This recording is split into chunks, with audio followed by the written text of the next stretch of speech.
You're seriously telling me that humans don't have a natural defense mechanism? Ambassador Zal Thrix of the Graxian. No venom sacs? No chitinous exoskeleton? Not even a rudimentary energy field? Nope, replied James Sullivan, taking a casual sip of his whiskey. The human diplomat adjusted his perfectly tailored suit, a habit he'd developed over his 3 years of representing Earth in increasingly bizarre interstellar negotiations. We're basically walking meatbags with a superiority complex. The Grand Galactic Council chamber hummed with the background noise of 200 different species, each representative fidgeting in their specially designed seating arrangements. Some floated in anti-gravity bubbles, others lounged in pools of nutrient-rich slime, and a few existed as pure energy constrained within quantum containers. Yet despite the profound physical differences between them all, they shared one common sentiment: confusion about humans. Ambassador Sullivan, or Sully as his friends called him, represented the newest addition to the interstellar community. Earth had stumbled onto the galactic stage less than a decade ago, when humans accidentally pierced the quantum veil while trying to create better wireless internet. Classic humanity. Fascinating, hissed Ambassador Cathiel, a serpentine being whose transparent skin revealed a complex array of pulsating organs. Yet your species conquered your planet, developed advanced technology, and survived numerous extinction-level events without basic biological protections. This defies logical analysis. Sully shrugged, a uniquely human gesture that still puzzled most of the council. We're stubborn like that. High Counselor Omnis, a being composed of shimmering blue light, floated forward. The council session will commence momentarily. The 9th item on today's agenda concerns humanity's petition for trade route access through the Proxima sectors. That's my cue. Sully drained his glass and straightened his red tie. Wish me luck, folks. As Sullivan approached the central speaking platform, he couldn't help but notice the increased security presence. The galactic peacekeepers, towering reptilian creatures with ceremonial energy spears, lined the chamber walls in greater numbers than usual. His enhanced hearing, courtesy of a classified neural implant, picked up nervous whispers among the delegates. He also spotted several diplomats from the Taurian Concordat huddled together, their 4 eyes darting nervously in his direction. The Taurians had been particularly vocal about restricting human expansion, claiming humanity was unpredictable and evolutionarily unstable, rich coming from a species that reproduced through explosive spore clouds. Esteemed members of the Grand Galactic Council, Sullivan began, his voice amplified through the chamber's acoustic field. On behalf of Earth and its colonies, I thank you for considering our proposal. The Proxima trade routes would reduce our shipping times by 37%, allowing for more efficient distribution of cultural and material goods between our systems. A murmur rippled through the assembly. Several delegates shifted uncomfortably. Additionally, he continued, this would provide the Council with increased access to uniquely human products, including our entertainment streams. I'm told the Real Housewives of New Mars has quite the following among the Arcturian delegation. The jellyfish-like Arcturians pulsed with embarrassment, their translucent bodies flashing various shades of purple. High Counselor Omnis dimmed slightly. Ambassador Sullivan, while the Council appreciates Earth's contributions to galactic culture, we must consider the strategic implications of allowing an unproven species access to such vital trade networks. Unproven? Sullivan raised an eyebrow. With all due respect, High Counselor, humanity has met every benchmark established by the Galactic Charter. Our technological development exceeds predicted models, our colonial expansion remains within agreed boundaries, and our diplomatic corps has established positive relations with 93% of Council races. Yet you remain fundamentally unchanged from your primitive state, interrupted Ambassador Vox of the Taurian Concordat, his deep voice resonating through the chamber. Your species still relies on crude biological functions. You lack basic defensive capabilities. You are, by definition, vulnerable. Sullivan smiled thinly. In his years of diplomatic service, he'd learned that this particular argument always emerged eventually. The galaxy seemed fixated on humanity's apparent biological deficiencies. Ambassador Vox, I'd argue that our supposed vulnerability has been our greatest strength. Without natural defenses, we developed technology. Without inherent weapons, we created art and culture. Without biological immortality, he nodded toward the silicon-based Eternity Collective, we learned to value each moment and each other. Pretty words from a species of soft-skinned prey, Vox snorted, his 4 nostrils flaring. The Concordat believes that granting access to the Proxima routes would be dangerous. Humans are unpredictable, unstable, and frankly, a high-pitched whine suddenly cut through the chamber, causing several delegates to recoil in pain. Sullivan's trained ear recognized it immediately. The charging sequence of a modified Taurian plasma weapon. 3 things happened in the next second and a half. First, the security field around the speaking platform collapsed with a faint hiss. Second, 4 hooded figures materialized from stealth fields at equidistant points around the chamber, each aiming weapons directly at Sullivan. Third, and this surprised everyone, James Sullivan smiled. "Well," he said calmly as the first plasma bolt sizzled toward him, "this negotiation just got interesting." As the plasma bolt scorched through the air toward his chest, time seemed to slow for Sullivan. Years of combat training kicked in, overlaid with the crystal clarity that had saved his life countless times before. Sullivan's hand moved to his tie pin, a simple red gemstone that complemented his tie. With a quick twist, he activated the personal shield technology Earth had reverse-engineered from Arcturian designs, but kept strictly classified. The plasma blast hit the invisible barrier and dispersed harmlessly in a shower of sparks. The chamber erupted in chaos. Delegates scrambled for exits, security alarms blared, and the would-be assassins, clearly shocked that their target remained standing, prepared to fire again. "Situation Omega," Sullivan spoke calmly into his wrist communicator. "Council chamber, 4 hostiles. Engage Protocol 7. From his jacket pocket, he withdrew what appeared to be a simple stylus.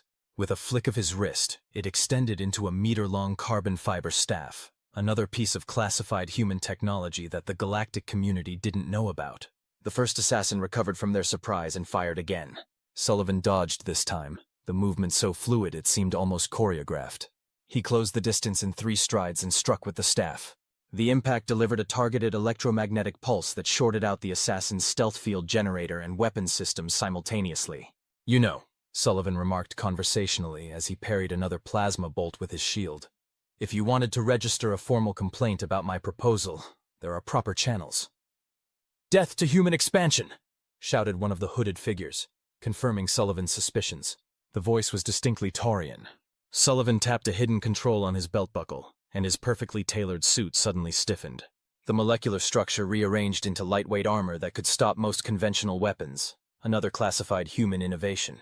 "Really wish we could have done this the civilized way," Sullivan sighed as he disabled a second assassin with a precise strike. "The paperwork for this is going to be hell." The remaining 2 attackers split up, trying to flank him. Sullivan felt rather than heard the assassin at his back. He dropped to one knee, allowing the plasma bolt from the front to sail over his head, and nearly hit the assassin behind him. The near miss caused the rear attacker to stumble, giving Sullivan the opening he needed. The final assassin, seeing their companions defeated, pulled out a small, pulsing device that Sullivan recognized as a miniaturized gravity bomb, illegal in all civilized systems and capable of crushing everything within a 10-meter radius. "That's a bit excessive, don't you think?" Sullivan called out, calculating angles. "Killing hundreds of delegates just to stop a trade route proposal?" "The humans must be contained," the assassin hissed. "Your kind spreads like a virus." "We call that adaptation," Sullivan replied, inching closer. "You might want to try it sometime." His wrist communicator beeped once, the signal he'd been waiting for. The chamber's dome ceiling suddenly shattered as 4 figures in sleek black exosuits crashed through, descending on suspension cables. The human diplomatic security service had arrived. The distraction was all Sullivan needed. He hurled his staff with precision, striking the assassin's hand and sending the gravity bomb flying into a containment field that his security team had projected. Within seconds, all 4 attackers were secured. Sullivan straightened his tie and deactivated his protective measures, the suit returning to its normal appearance. "Well," Sullivan announced loudly enough to be heard over the din, "I believe we were discussing trade routes?" The emergency session of the Security Committee convened 3 hours later.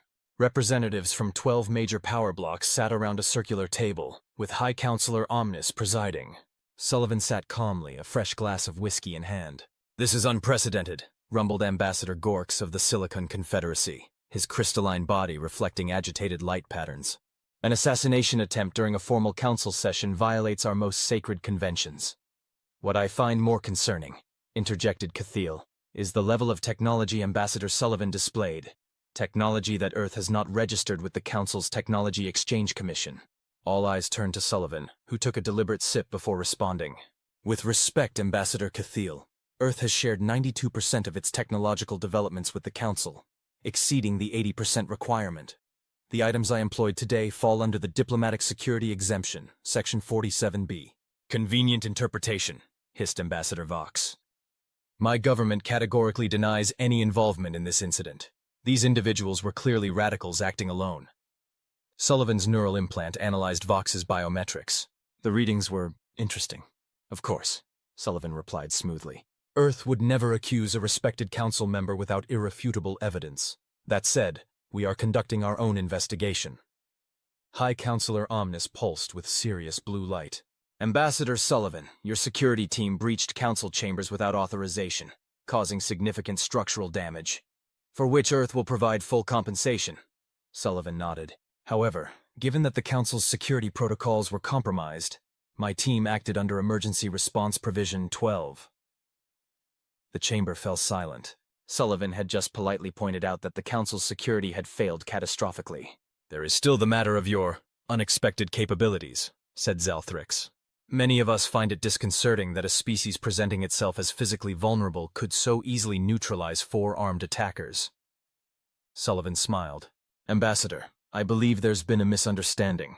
I never claimed humans were defenseless, merely that we lack natural biological weapons. The distinction is important. Explain, demanded Omnis. Sullivan leaned forward. Humanity evolved on a planet where we were rarely the strongest, fastest, or most naturally armed species. We couldn't fly, breathe underwater, resist extreme temperatures, or inject venom. By your standards, we were vulnerable. He paused, making eye contact with each representative. But that vulnerability drove us to become something much more dangerous. Adaptable. We studied every predator that hunted us and learned their techniques. We observed every prey we hunted and adopted their evasion tactics. Unable to grow claws, we forged steel. Unable to generate fire, we harnessed combustion. You became technological mimics, Cathiel observed. We became students of everything around us, Sullivan corrected. Including now the species we meet among the stars. Every technology demonstrated to us, we study. Every biological advantage we encounter, we learn from. So the human diplomatic corps are all trained like you? Asked Gorks nervously. Sullivan laughed. Goodness no. I'm somewhat of a special case. Before becoming a diplomat, I served in Earth's special forces. My particular skill set made me well suited for challenging diplomatic postings.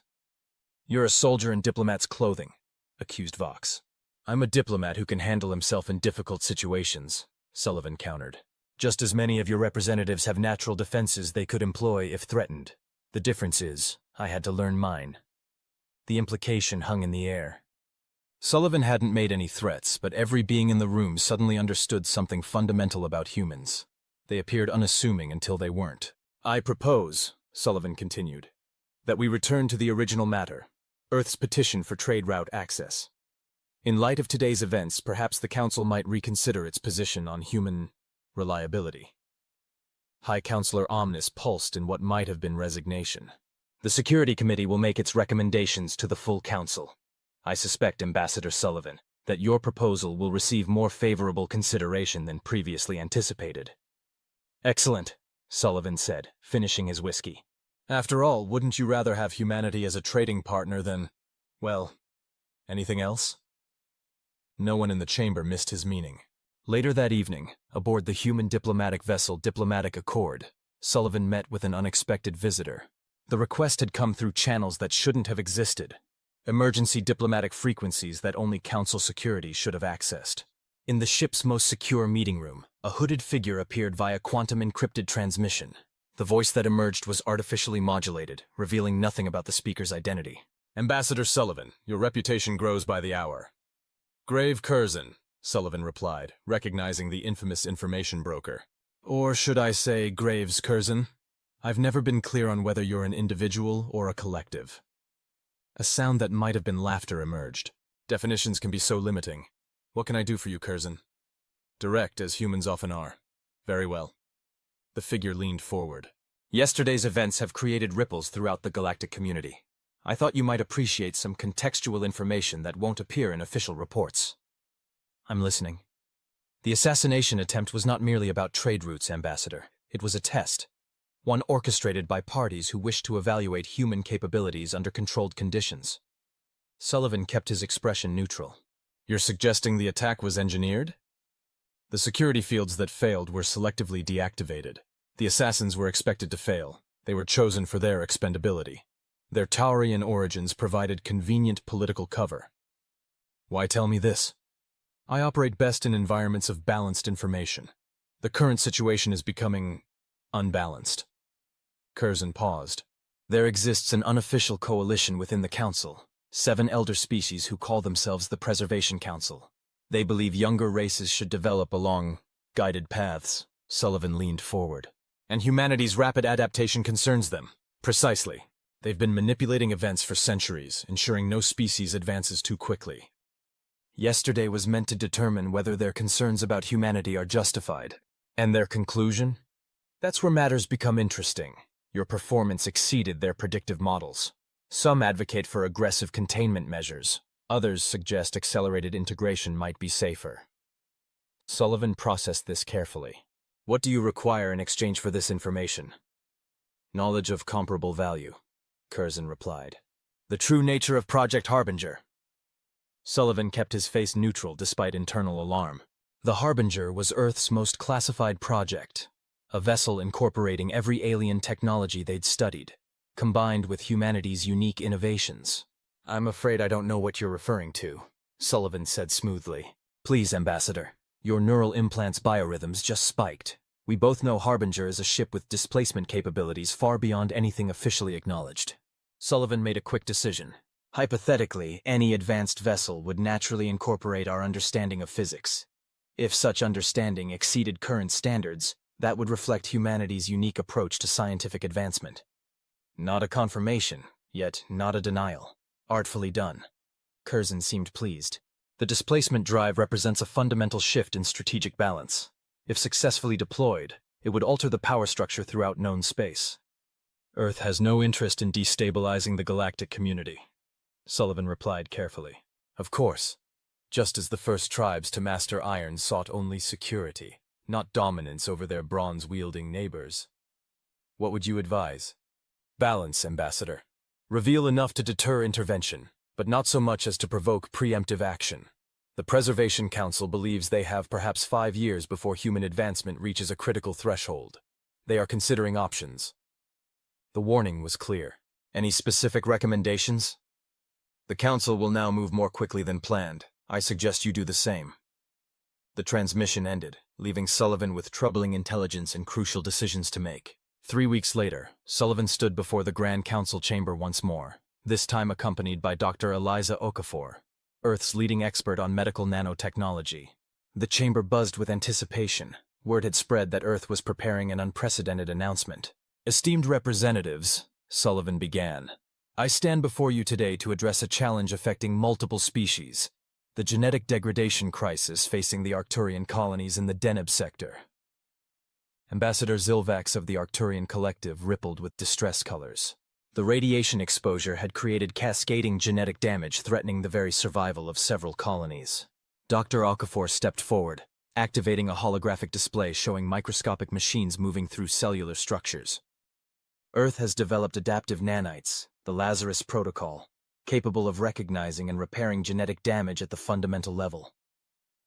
The display showed simulated nanites interacting with Arcturian genetic material, methodically repairing damaged sequences. We've run over 10,000 simulations. The success rate exceeds 97%. The chamber erupted in astonishment. The Arcturians had been searching for a solution for 15 years. Earth is prepared to provide this technology immediately, Sullivan announced, without compensation or political concession. Another wave of surprise swept the chamber. In galactic politics, breakthrough technologies were typically leveraged for maximum advantage. Ambassador Vox leaned forward suspiciously. These nanites manipulate genetic material. They could theoretically be weaponized. Dr. Okafor met his gaze steadily. Like most advanced technologies, they could be misused if safeguards were circumvented. The same could be said for Taurian gravitational manipulation technology, could it not? Vox retreated at the pointed counterexample. Sullivan stepped forward again. Earth will comply fully with Council regulations, including providing safeguard documentation. What we propose is not merely a solution to a specific crisis, but a new model of technological cooperation. He gestured expansively. Humanity's greatest strength has been our adaptability, our ability to see problems from new angles. The universe presents challenges no single species can address alone. Earth offers these perspectives not to disrupt the established order, but to enhance it. It was masterful diplomacy. Without mentioning military capabilities, Sullivan had demonstrated sophisticated nanotechnology while positioning Earth as a benevolent innovator. The implicit message was equally clear. A civilization capable of such advanced biotechnology possessed other capabilities as well. High Counselor Omnis floated forward. The Council acknowledges Earth's generous offer. A formal review will begin immediately. As the session continued, Sullivan observed the elder species representatives. Their subtle communications suggested concern and rapid reassessment. Good. Let them recalculate. Let them wonder what other technologies Earth might possess. When the session concluded, Ambassador Cathiel approached, internal organs showing excitement or anxiety. The nanite technology, it incorporates quantum entanglement at the molecular level, doesn't it? Sullivan smiled pleasantly. You have a good eye for technical details. Yes, quantum entanglement is one of several principles incorporated. The research exchange we discussed, perhaps we could expedite arrangements? The Dominion is most eager to begin collaboration. Of course. Equal access for equal access, as we agreed. As Cathiel departed, Sullivan made a mental note to scan for any data extraction attempts. The diplomatic landscape was shifting rapidly, and everyone was scrambling to understand humanity's true capabilities. You revealed knowledge of their classified quantum project? Director Vasquez's holographic image showed rare agitation. Sullivan stood in his secure communications room, having just briefed her on his conversation with the Vesperian diplomat. It was necessary to level the playing field, Sullivan replied. They were testing us, attempting to establish information advantage. The revelation forces them to re-evaluate our intelligence capabilities. The strategy board will have questions about exceeding operational discretion. My mandate includes tactical disclosures to maintain diplomatic parity. After the assassination attempt, allowing the Vesperians to believe they held advantage would have undermined our position. Vasquez considered this. The Vesperian quantum technology. How close are we to replicating it? Dr. Okafor's team has achieved 70% functionality. With their research exchange, we could accelerate significantly. And you believe they'll still pursue the exchange after your revelation? Sullivan nodded confidently. They'll be more motivated than ever. The Vesperians value knowledge above all else. Knowing we've uncovered their secrets will drive them to learn about us, to restore information balance. What do we gain? Their biocompatible quantum interface technology could advance our neural implant program by decades. More importantly, it gives us legitimate access to their scientific community and intelligence opportunities. Vasquez's expression remained stern but showed hints of approval. I'll inform the strategy board that the disclosure was tactically necessary, but in future consult before revealing classified intelligence. Understood, Director. As the communication ended, Sullivan reviewed the rapidly shifting diplomatic landscape. 4 major power blocks had initiated contact following the council session, each probing for information about Earth's capabilities. The galactic community was recalculating humanity's place in the cosmic order. The only surprise was the timing. Earth's strategic planners had expected this moment would come, but the assassination attempt had accelerated everything. His intercom chimed. Commander Rivera to secure communications. Priority Alpha. Go ahead, Commander. Sir, we've detected unusual energy signatures near the Taurian vessel. Patterns match theoretical models for long-range quantum scanning. They're scanning our ship? Attempting to, though they're trying to mask it. Our countermeasures are active. Sullivan frowned. The Taurians were publicly extending olive branches while secretly probing Earth's defenses. Maintain countermeasures, but don't acknowledge the scanning. Let's see how persistent they are. There's one more thing. We've received intelligence from our assets in the Tau Ceti system. The Preservation Council that Curzon mentioned, they've convened an emergency session. Sullivan's expression hardened. Timeline? Unknown, but accelerated movement suggests implementation within days rather than weeks. The game was accelerating faster than anyone had anticipated. Alert Earth Central. Implementation of protocol threshold may be necessary. Sir, that's a significant escalation. We're rapidly approaching circumstances that warrant it, Commander. If the Preservation Council has authorized direct intervention, conventional responses won't suffice.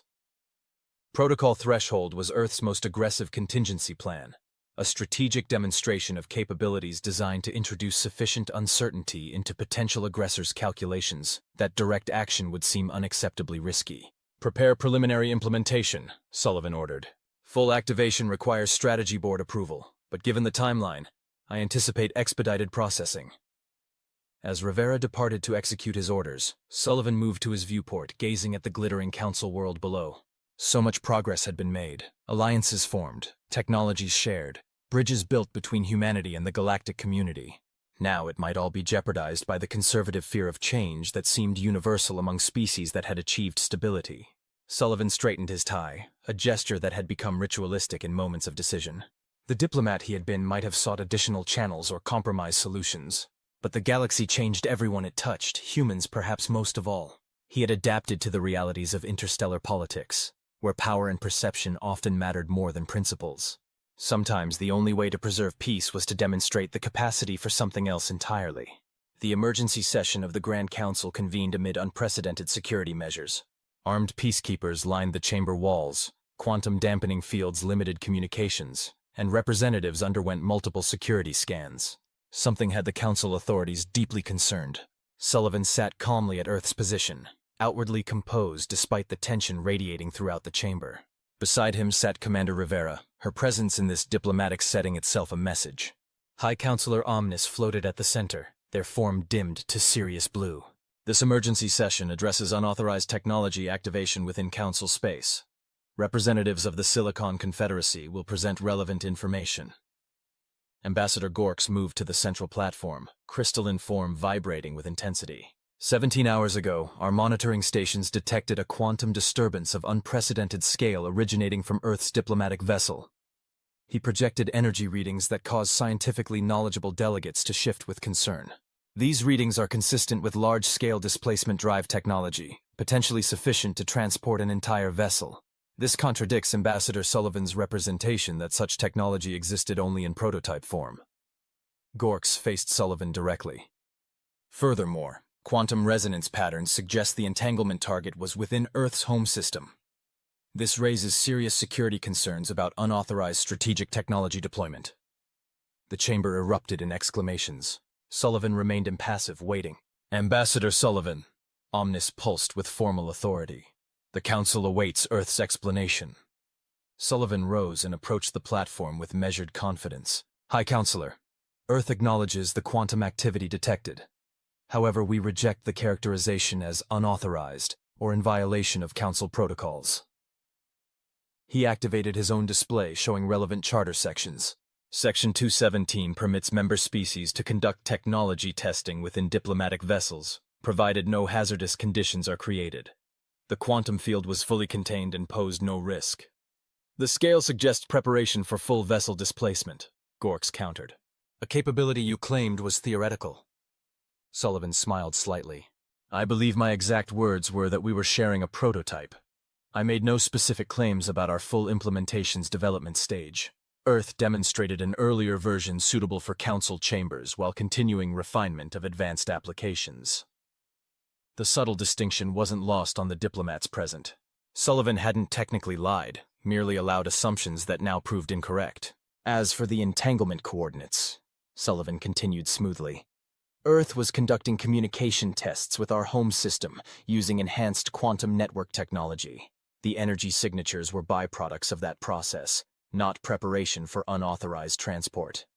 It was plausible and difficult to disprove without detailed scans that Council protocols didn't permit. Ambassador Vox leaned forward. If this was mere communication testing, why wasn't Council authority notified? The test was conducted on an accelerated timeline following concerning intelligence about potential hostile action against Earth interests. Sullivan replied strategically. The brilliance of this response became immediately apparent. Without directly accusing the Preservation Council, Sullivan had shifted conversation from Earth's activities to suspicious behavior by certain Council species. Earth has no desire for confrontation, Sullivan continued, making eye contact with suspected Preservation Council representatives. We've demonstrated our commitment through multiple technology sharing initiatives. However, we maintain the right to ensure our security through appropriate preparedness. He paused meaningfully. Earth values our Council membership and seeks peaceful relations with all species. We hope recent events reflect misunderstanding rather than fundamental diplomatic shifts. The subtext was clear to everyone present. Earth knew about the Preservation Council's deliberations and had demonstrated previously unrevealed capabilities in response. High Counselor Omnis pulsed diplomatically. The Council acknowledges Earth's explanation while noting concerns about technology deployment without notification. This matter will be referred to the Technology Oversight Committee. Omnis turned toward the broader assembly. This incident highlights the need for enhanced transparency among Council species. The executive has authorized me to address certain rumors that may have contributed to recent tensions. Sullivan maintained diplomatic composure but was internally alert.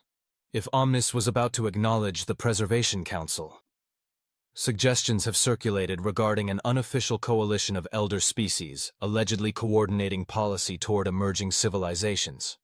The executive clarifies that while informal consultation among species with shared interests is permitted, any group operating with regulatory intent outside established mechanisms would violate founding principles. It was as close to official acknowledgement as possible, a public warning that the Preservation Council's activities had been noticed, and that continued operation might face formal censure. One by one, representatives of suspected Preservation Council members made careful statements neither confirming nor denying the group's existence, while distancing themselves from inappropriate coordination. Sullivan observed this diplomatic dance with interest. The elder species were retreating, at least temporarily, from whatever intervention they'd planned. Protocol Threshold had achieved its intended effect, demonstrating capabilities that introduced sufficient uncertainty to make aggressive action seem unacceptably risky. When formal proceedings concluded, Sullivan found himself approached by High Counselor Omnis in a private antechamber. Today's events have raised profound questions about Earth's integration trajectory. The light being pulsed softly. The Council seeks to understand humanity's true intentions. Sullivan met the luminous gaze directly. Earth's intentions remain unchanged, High Counselor. To join the galactic community as a constructive partner, sharing our perspectives while learning from species with greater experience. Yet you concealed your displacement drive's full development. We revealed what was appropriate at each integration stage, Sullivan replied carefully. Earth understands that technological advancement can be perceived as threatening when not properly contextualized. We chose gradual demonstration, accompanied by offers to share for common benefit. Omnis pulsed thoughtfully. The quantum activity was a warning, wasn't it? A capability demonstration in response to perceived threats. Sullivan considered his response. It was a communication, ensuring all parties had accurate information about our capabilities when we detected unusual security movements following our technology demonstrations. Including displacement capacity for entire vessels? Including whatever capabilities Earth deems necessary for our security and prosperity. Sullivan replied firmly but diplomatically. Omnis's illumination shifted through several spectral patterns, deep consideration. I will convey your position to interested parties. In the meantime, I would advise that Earth refrain from further unannounced technology demonstrations. Recent tensions have created volatility. Understood, High Counselor. Earth desires no escalation. As Omnis departed, Sullivan reflected on the conversation. The immediate threat of Preservation Council intervention had been deterred, but the underlying tensions remained. The elder species would seek other approaches, more diplomatic, less confrontational. They had merely moved to the next phase of a much longer game. Chapter 8. Integration. One standard month later, Sullivan stood in the observation lounge of the Diplomatic Accord, watching Earth's first officially acknowledged diplomatic fleet arrive in Council space. 5 vessels in total, not overwhelming by galactic standards, but each incorporating technologies carefully selected for their strategic implications. The flagship, Adaptation, featured the fully integrated displacement drive. The innovation carried Earth's most advanced sensor array. The Resilience demonstrated defensive technologies reverse-engineered from Arcturian designs. The collaboration served as a mobile research platform for continuing scientific exchanges. And the Discovery utilized a gravitational manipulation drive that allowed unprecedented maneuverability. Together, they represented a calculated statement. Humanity had arrived as a full participant in galactic affairs, bringing capabilities that couldn't be dismissed or contained. Director Vasquez stood beside him, her rare presence in Council space underscoring the moment's importance. The Strategy Board is pleased with Protocol Threshold's implementation. Initial analysis suggests we've achieved the desired effect without triggering security escalation. Sullivan nodded. The Preservation Council has shifted to diplomatic approaches, as hoped. 3 elder species have proposed formal technology exchange agreements in the past week, transparent attempts to gain insight through official channels rather than espionage. And our mysterious information broker? Nothing direct from Curzon, but trading patterns suggest adjustment to the new reality.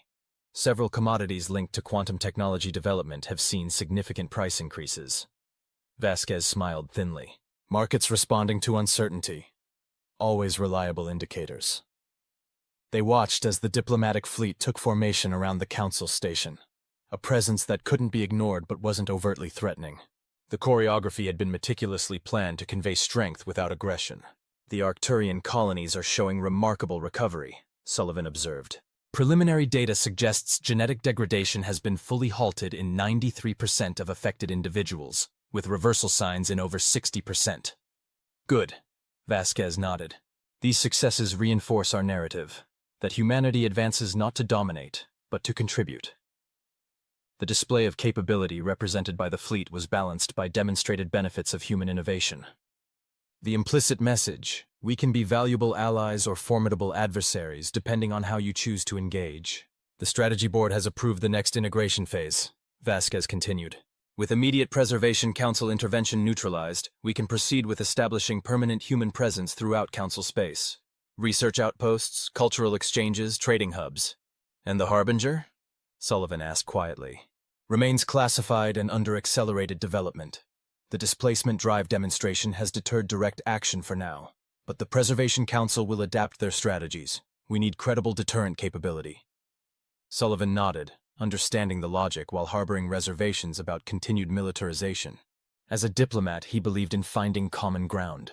Yet his experiences had taught him that trust in interstellar relations required foundations of mutual respect and recognized capability.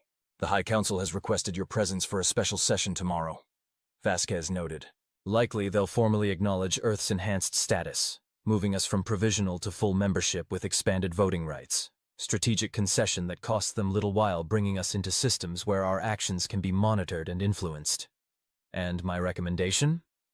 Gracious acceptance with appropriate expressions of commitment to Council principles. We've demonstrated capability for independent action.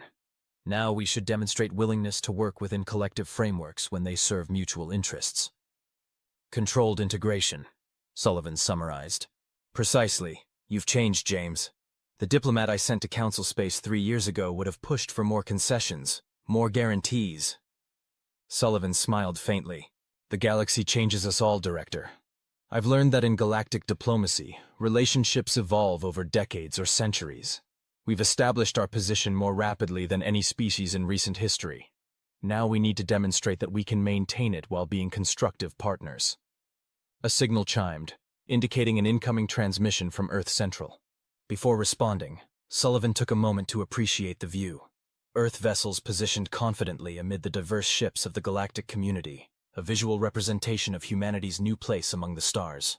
They had come so far in such a short time, from accidental discoverers of the quantum veil to innovators whose technologies were reshaping interstellar possibilities. From newcomers regarded with condescension to rising powers whose capabilities commanded respect and, yes, concern. The path forward would not be simple. The elder species would continue watching human advancement with wary attention. The Preservation Council might have retreated from direct intervention, but they would seek other means to influence Earth's development trajectory. Yet Sullivan felt profound optimism about the future. Humans had always been at their best when facing complex challenges, adapting, innovating, finding unexpected solutions where others saw only problems. Their apparent vulnerability had driven them to become something much more formidable. A species that learned from everything around them, incorporating the best aspects of each experience into their ongoing evolution. In a galaxy of specialized species with powerful but narrowly focused capabilities, humanity's adaptability might prove to be the most powerful trait of all. Not because it made them stronger or faster in any specific area, but because it allowed them to become whatever they needed to be to survive and thrive. The supposedly vulnerable species had demonstrated they were anything but, and the galaxy would never be quite the same again. 3 months later, Ambassador James Sullivan stood alone in the center of the Grand Council chamber, the full assembly of 200 species arrayed around him in concentric rings. The formal ceremony of elevation was an ancient tradition dating back millennia, Few humans had ever witnessed it, and none had been its focus until this moment. High Counselor Omnis floated before him, their luminous form glowing with ceremonial brilliance. James Sullivan, representative of Earth, you stand before the assembled council to receive formal recognition of your species' elevation within our shared community. Do you accept this recognition with full understanding of the rights and responsibilities it entails? I do, High Counselor, Sullivan replied, his voice carrying clearly through the hushed chamber. Earth accepts this recognition with gratitude and commitment to the principles that unite our diverse civilizations. The Council acknowledges humanity's contributions to galactic welfare, Omnis continued, through shared medical technologies that have preserved life, environmental innovations that have restored worlds, and communication advances that have connected the distant reaches of known space. The light being's illumination shifted to a more solemn hue. The Council also acknowledges humanity's demonstrated capabilities in quantum manipulation, displacement physics, and adaptive technologies that have expanded our collective understanding of what is possible. It was carefully worded, recognizing both Earth's benevolent contributions and its more strategically significant capabilities. By unanimous decision of the Executive Council and majority approval of the General Assembly, Earth is hereby elevated to full member status with all attendant rights, privileges, and responsibilities. Humanity is welcomed as an equal partner in our shared journey among the stars. A chime sounded, the ancient tone that had marked significant moments in Council history for thousands of years. Sullivan felt the weight of the moment, the culmination of Earth's carefully executed integration strategy. As is tradition, Omnis continued, the newly elevated member may address the assembled council with a statement of intent regarding their place in our community. Sullivan took a moment to look around the chamber, making eye contact with representatives from various species. The Graxians, whose homeworld was being restored by human technology. The Arcturians, whose genetic crisis was being resolved through Earth's nanites. The Vesperians, whose scientific exchange with humanity had produced promising new theories. He also noted the representatives of the elder species who formed the Preservation Council. Still watching, still wary, but now engaging through diplomatic channels rather than clandestine manipulation. Esteemed members of the galactic community, Sullivan began, Earth receives this recognition with profound appreciation and solemn responsibility. Our journey to this moment has been brief by the standards of many species present. A mere decade since we first discovered the quantum veil that had hidden the broader cosmos from our awareness. He paused, choosing his words carefully. Humanity comes to the galactic community with unique perspectives shaped by our evolutionary history. Without natural defenses or specialized biological advantages, we developed adaptability as our defining trait. Without inherent weapons, we learned to transform our environment rather than merely exist within it. Without biological immortality, we developed a drive to create lasting impact through our brief lives. Sullivan gestured to the assembly around him. Sullivan, these traits have sometimes been viewed with concern. Our rate of adaptation seen as potentially disruptive. Our technological innovation perceived as possibly destabilizing. Earth acknowledges these concerns while asking for understanding of our fundamental nature. What we propose is complementary cooperation, the marriage of innovation with wisdom, of adaptation with tradition, of new perspectives with established knowledge. Earth does not seek to disrupt the galactic order, but to enhance it through mutual exchange and respectful collaboration. He straightened, his expression solemn yet hopeful. As full members of this ancient and honored council, humans commit ourselves to responsible partnership. We will continue sharing our technological innovations for the common good. We will respect the established protocols that maintain peace among diverse civilizations. We will bring our unique problem-solving approaches to the challenges that face us all. Sullivan's voice took on a more personal tone. I have learned much during my time among you, about the profound wisdom that comes from species who measure their histories in millennia, about the remarkable specializations that allow each civilization to contribute unique value, about the delicate balances that maintain peace across such diversity. Earth hopes that the galactic community has also learned something from our brief but eventful presence. That adaptation need not threaten stability. That innovation can strengthen tradition rather than undermining it. That differences in perspective can reveal new possibilities rather than creating conflict. He concluded with the traditional closing. Together among the stars, diverse yet united, we journey forward into the infinite possibilities that await us all. As the ceremonial chimes sounded, Sullivan felt a sense of completion, not of Earth's journey within the galactic community, which was just beginning, but of this particular chapter. The initial integration phase had concluded successfully. Humanity had established its place among the stars not as mere newcomers to be guided or contained, but as full partners bringing unique value to the cosmic table. The path forward would hold new challenges, new discoveries, new possibilities for both cooperation and conflict. But Earth had demonstrated its capacity to adapt to whatever circumstances arose, to learn from every experience, to incorporate every lesson into ongoing evolution. As the ceremony concluded and representatives from various species approached to offer formal congratulations, Sullivan caught sight of Commander Rivera at the chamber's edge, a rare smile on her normally serious face. They had accomplished what many believed impossible: successful integration of humanity into the galactic community on terms that respected both Earth's unique nature and the established cosmic order. 6 months after his elevation ceremony, Sullivan stood in his private office aboard the new Earth Embassy station orbiting the Council homeworld. Through the massive viewport, he could see the constant traffic of interstellar commerce. Vessels from hundreds of worlds carrying goods, ideas, and cultural exchanges that were reshaping the galaxy in subtle but profound ways. His desk display showed the latest reports from Earth's expanding presence throughout Council space. The atmospheric reclamation project on Graxia 3 was ahead of schedule, with preliminary resettlement beginning within the year. The Arcturian genetic therapy had achieved complete success, with the collective now serving as humanity's strongest advocates in Council proceedings. Research partnerships with 17 species had produced breakthrough advances in everything from quantum computing to biological engineering. Most significantly, the quantum communication network had transformed emergency response capabilities across the galaxy. What had once been days-long delays in coordinating aid during natural disasters was now instantaneous. The network had already saved an estimated 47,000 lives in its first 6 months of operation. "Ambassador," Rivera's voice came through his secure communicator. "We've received the quarterly intelligence summary from Earth Central. The Preservation Council has been quiet." Sullivan smiled at the carefully neutral phrasing. Quiet in intelligence terms meant they'd shifted from active intervention planning to long-term strategic assessment.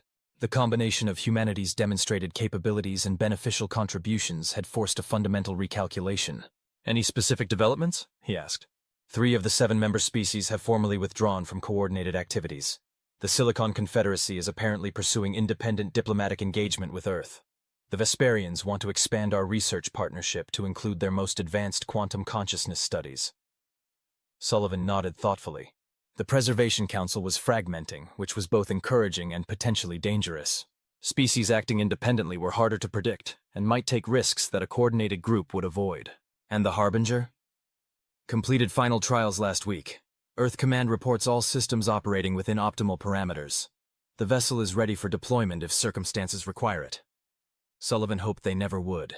The Harbinger represented humanity's insurance policy, a ship that incorporated every technological advance they'd developed or adapted, designed not for conquest, but for ensuring that Earth could never be dismissed or contained by force. Its existence was known to certain parties in the galactic intelligence community, which served the deterrent purpose perfectly. "There's one more thing, sir," Rivera continued. "We've received another communication from Curzon. They're requesting a meeting to discuss what they call emerging market dynamics in the consciousness technology sector." Sullivan raised an eyebrow. Consciousness technology was one of the most restricted research areas in the galaxy, the kind of development that could fundamentally alter the nature of sentient existence itself. If Curzon was tracking movement in that market, schedule it for next week. Standard precautions, but I want to hear what they have to say. As he ended the communication, Sullivan reflected on humanity's remarkable journey from accidental discovery of galactic civilization to full partnership in its governance. They had proven that apparent weakness could be transformed into strength, that adaptation was indeed the most powerful evolutionary strategy. But perhaps most importantly, they had demonstrated that a young species could enter the galactic community without either submitting to existing hierarchies or destroying them. Instead, they had found a third path, transforming the community itself through the simple act of bringing something genuinely new to the cosmic conversation. The galaxy was vast, filled with wonders and challenges that humanity had barely begun to explore. There would be new crises to solve, new technologies to develop, new relationships to build among the stars. Some species would welcome human partnership, others would remain wary or hostile. But Earth had established its place at the galactic table, not as junior partners to be guided by elder species, not as disruptors to be contained, but as equals bringing unique perspectives to the ancient project of civilization among the stars. Sullivan straightened his red tie, now a recognized symbol throughout council space of human diplomatic presence, and turned his attention to the day's agenda. There were 17 diplomatic meetings scheduled, including preliminary discussions about establishing human cultural centers on 12 different worlds. The work of integration continued, one relationship at a time, one breakthrough at a time, one small step toward a galaxy where differences in biology, culture, and evolutionary history served not as barriers, but as the foundation for something greater than any single species could achieve alone. After all, as Sullivan had learned over his years among the stars, the apparently vulnerable species had revealed themselves to be anything but. They had shown the galaxy that sometimes the greatest strength came not from what you were born with, but from what you chose to become. And humanity was still becoming.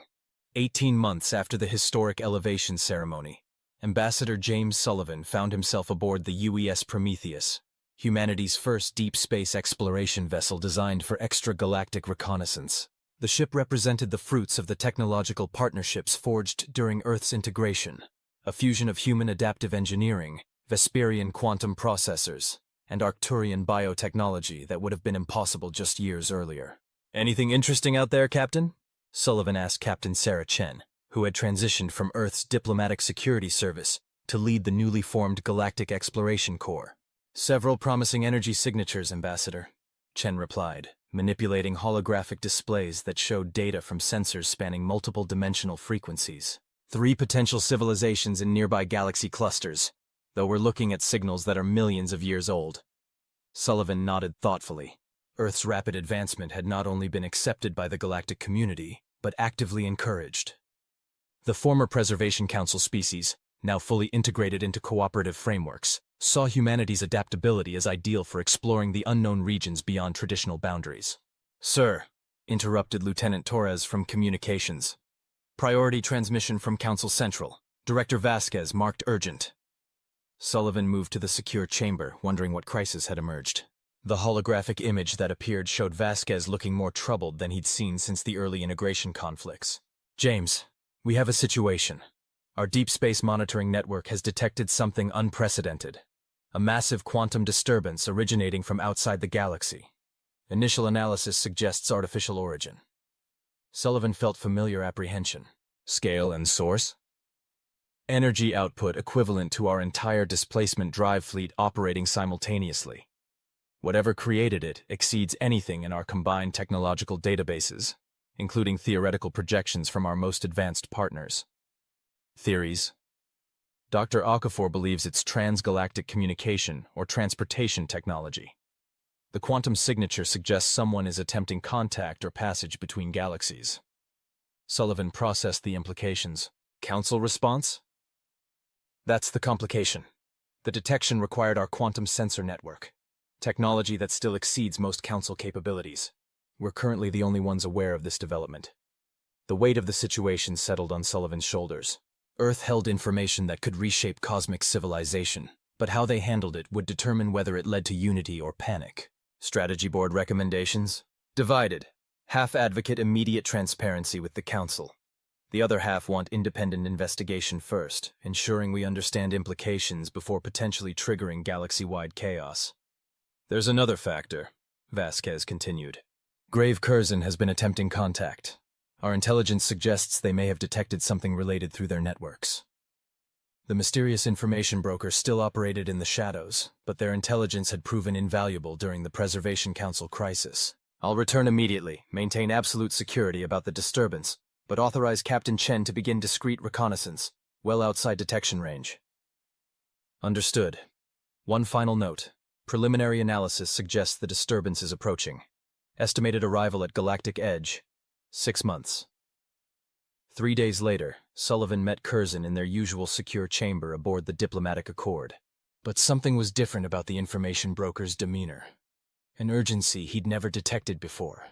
"Ambassador Sullivan," Curzon's modulated voice carried unprecedented concern. "The galaxy faces a crossroads that will determine whether our civilization survives the next year. The transgalactic quantum disturbance, Sullivan stated, watching for reaction. A pause. Impressive. Your sensor network has achieved sophistication beyond most species' capabilities. Yes, the convergence pulse, though you lack crucial context, which you're prepared to provide? At considerable cost. Curzon's form shifted. What approaches is the Andromeda Collective, a civilization that achieved technological transcendence 50,000 years ago. They've been systematically contacting younger civilizations throughout their galaxy cluster, offering guided evolution. And the results? Varied. Some species embraced advancement and achieved remarkable heights. Others resisted and were reshaped. According to Andromeda specifications, many simply vanished from cosmic records. Sullivan's blood chilled. They're coming to guide our galaxy? The Convergence Pulse analyzes galactic civilizations, cataloging species and assessing technological levels. They're determining compatibility with their vision of proper development. And incompatible species face optimization, forced technological, biological, or social modifications until they comply with collective standards. It eliminates traits they consider inefficient or dangerous. Sullivan's mind raced. Timeline. Main expedition arrives within 6 months. Advanced scouts, facilitators, may arrive weeks earlier to establish contact with advanced species, offering privileged status in exchange for cooperation in managing lesser civilizations.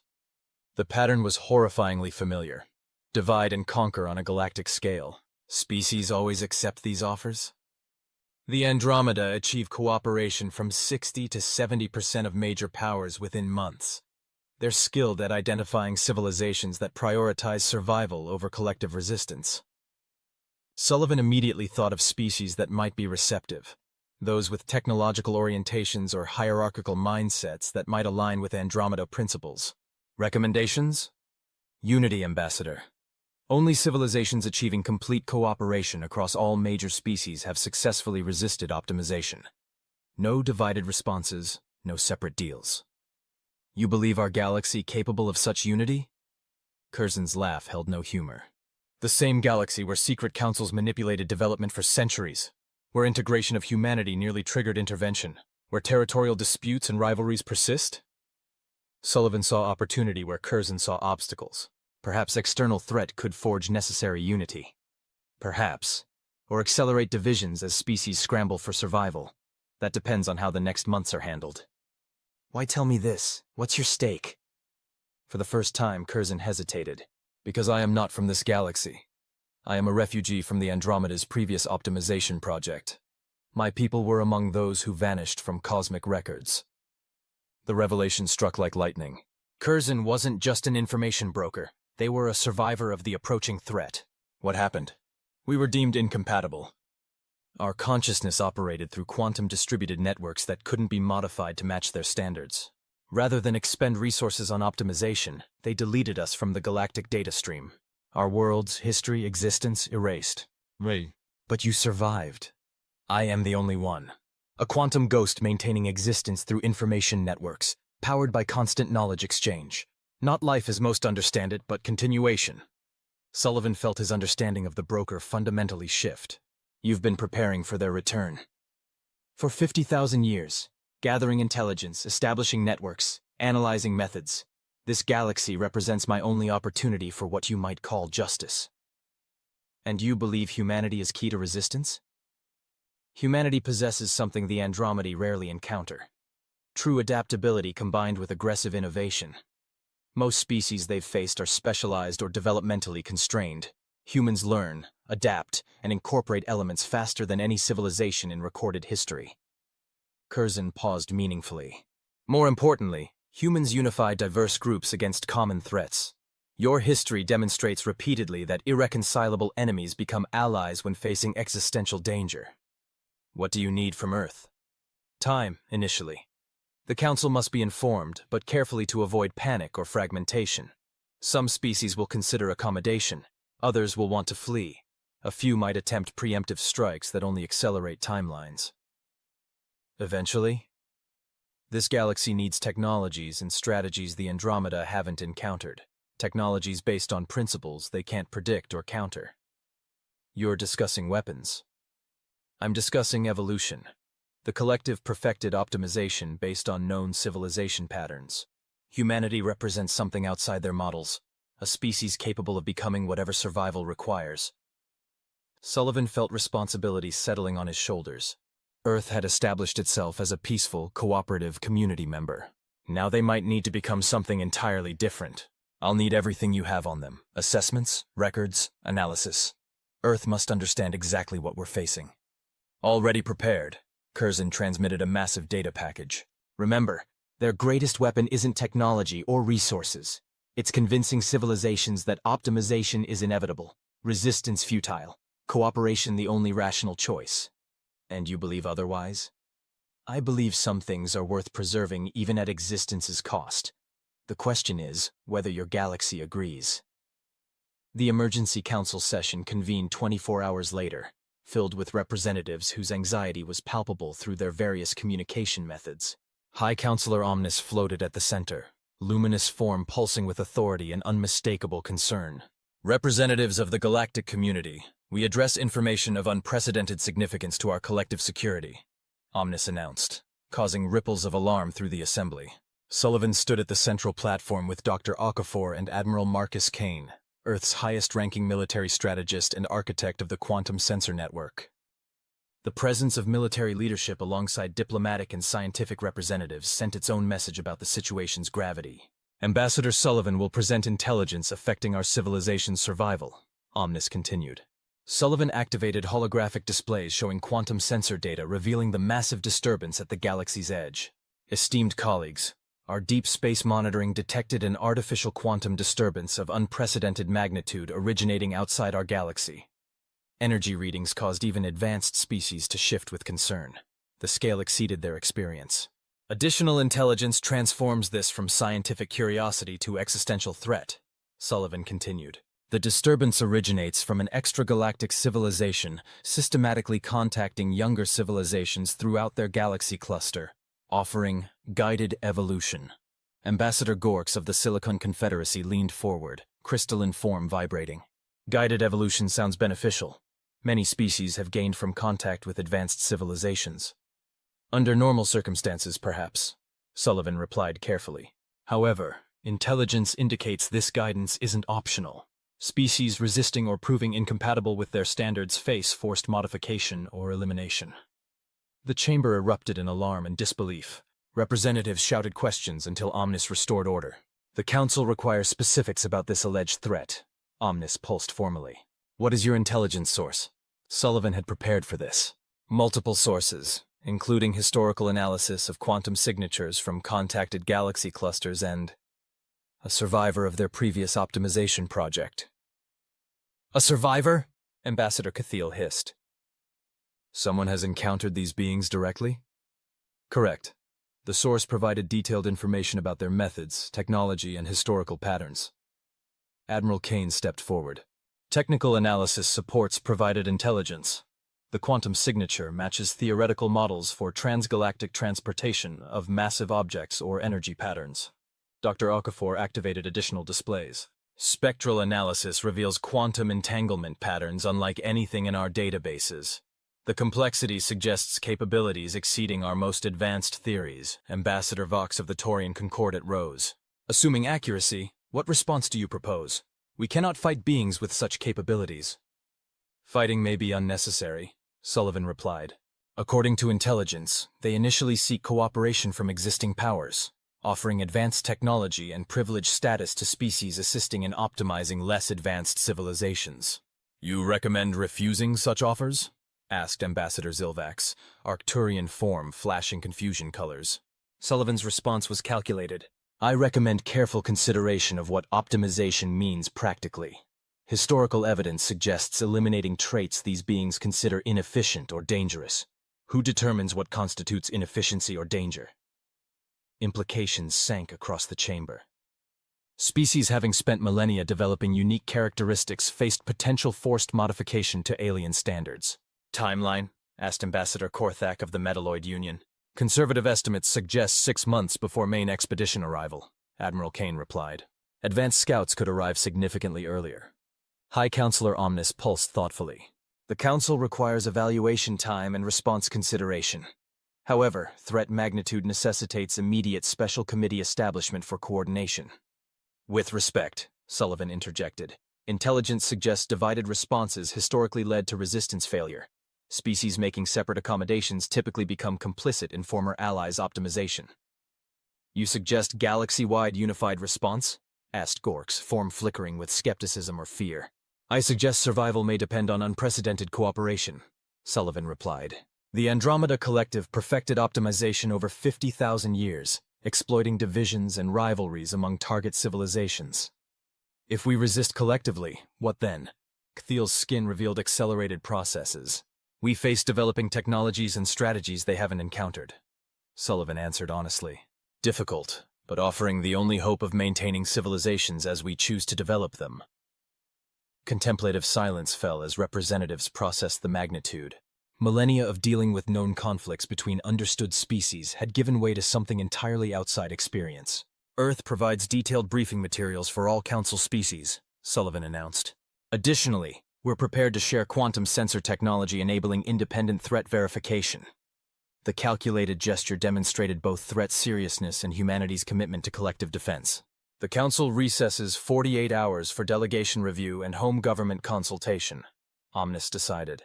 Upon reconvening, we'll establish formal protocols for addressing this unprecedented situation. As representatives departed, Sullivan noticed subtle communications between power block members. The next 2 days would determine whether the galaxy could forge necessary unity or fragment hopes of effective resistance. Commander Rivera approached as the chamber emptied. Response predictions, sir? Sullivan watched alien delegates depart in their strange ballet of movement. Some will fight, some hide, some negotiate. The question is convincing them these aren't separate options. They're components of a single survival strategy. If we can't? Sullivan straightened his red tie automatically. Then humanity chooses between standing alone against impossible odds or finding a different path. What different path? The kind we've always found facing superior forces, Sullivan replied grimly. We adapt until we're not inferior anymore. The reconvened session revealed feared divisions. Representatives clustered in factional groupings, body language clearly showing the galactic community fracturing along predictable lines. High Counselor Omnis maintained procedure despite palpable tension. The Council will hear responses to Earth's intelligence regarding approaching extragalactic contact. Ambassador Gork spoke first, crystalline form reflecting determined patterns. The Confederacy concludes accommodation offers optimal paths forward. If these Andromedae possess transgalactic transportation technology, resistance appears futile. Better to negotiate favorable cooperation terms.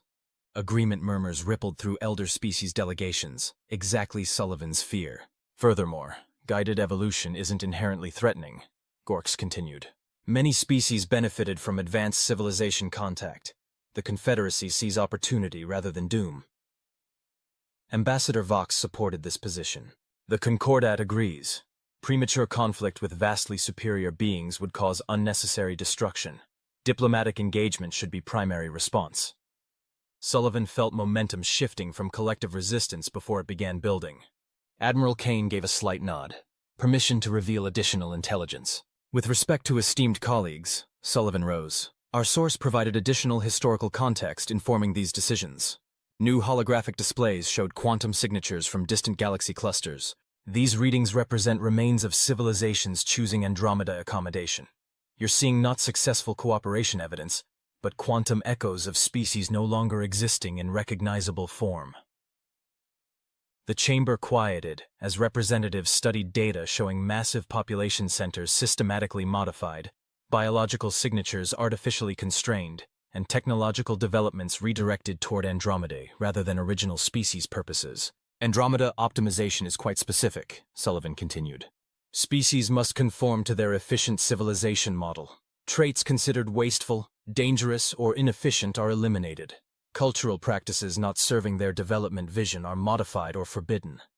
Dr. Okafor provided technical analysis. Quantum signatures suggest massive forced genetic modification, technological constraints preventing independent development, and neural modifications altering basic cognitive processes. These aren't partnerships, they're systematic conversions serving Andromeda purposes.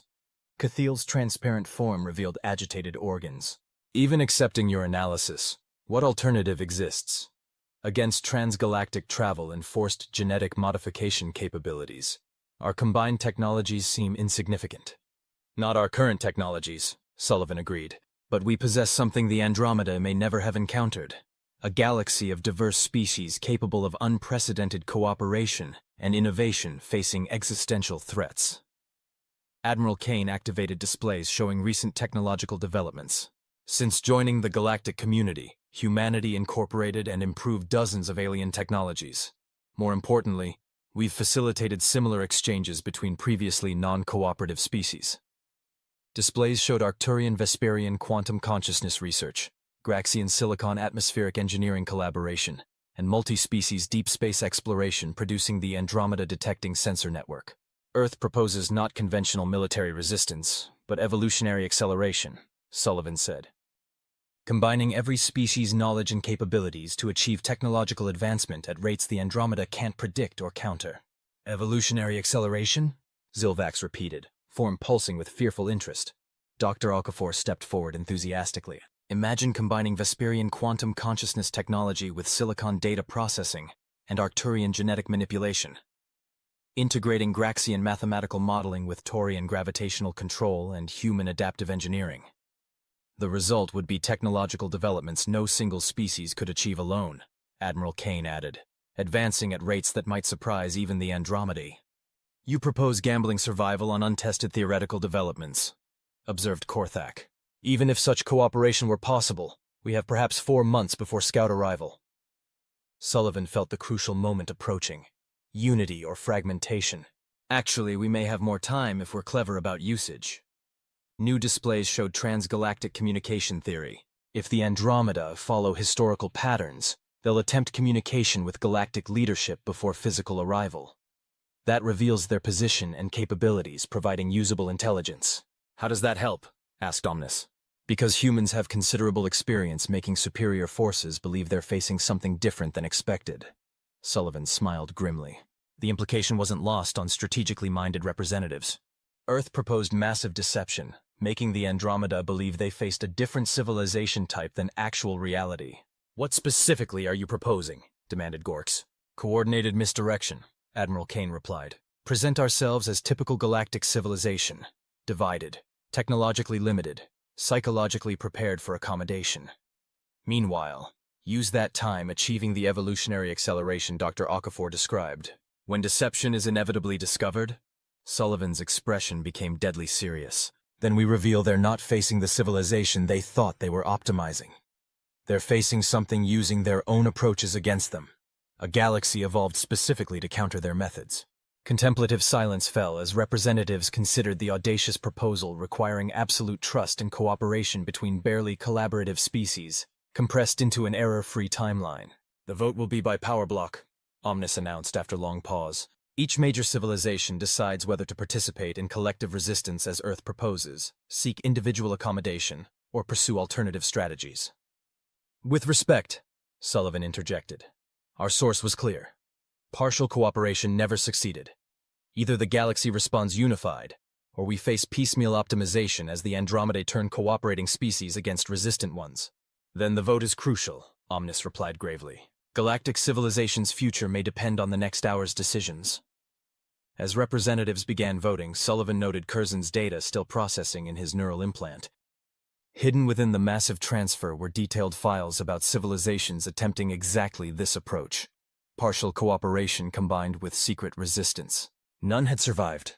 The vote was closer than hoped but decisive.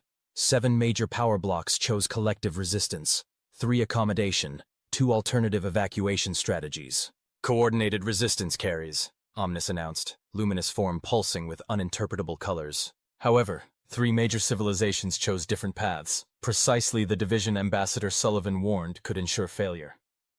Sullivan felt partial victory's weight.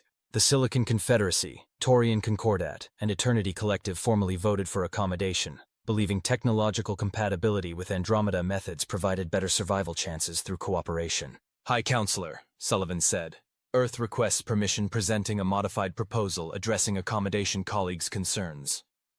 Omnis pulsed with interest. The Council will hear Earth's proposal.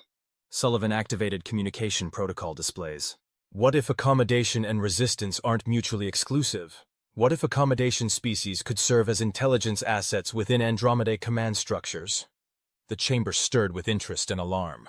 Sullivan proposed accommodating species become double agents. Gorks's crystalline form vibrated with possible outrage. You suggest pretending cooperation while secretly undermining efforts? Such deception would be discovered and result in complete destruction.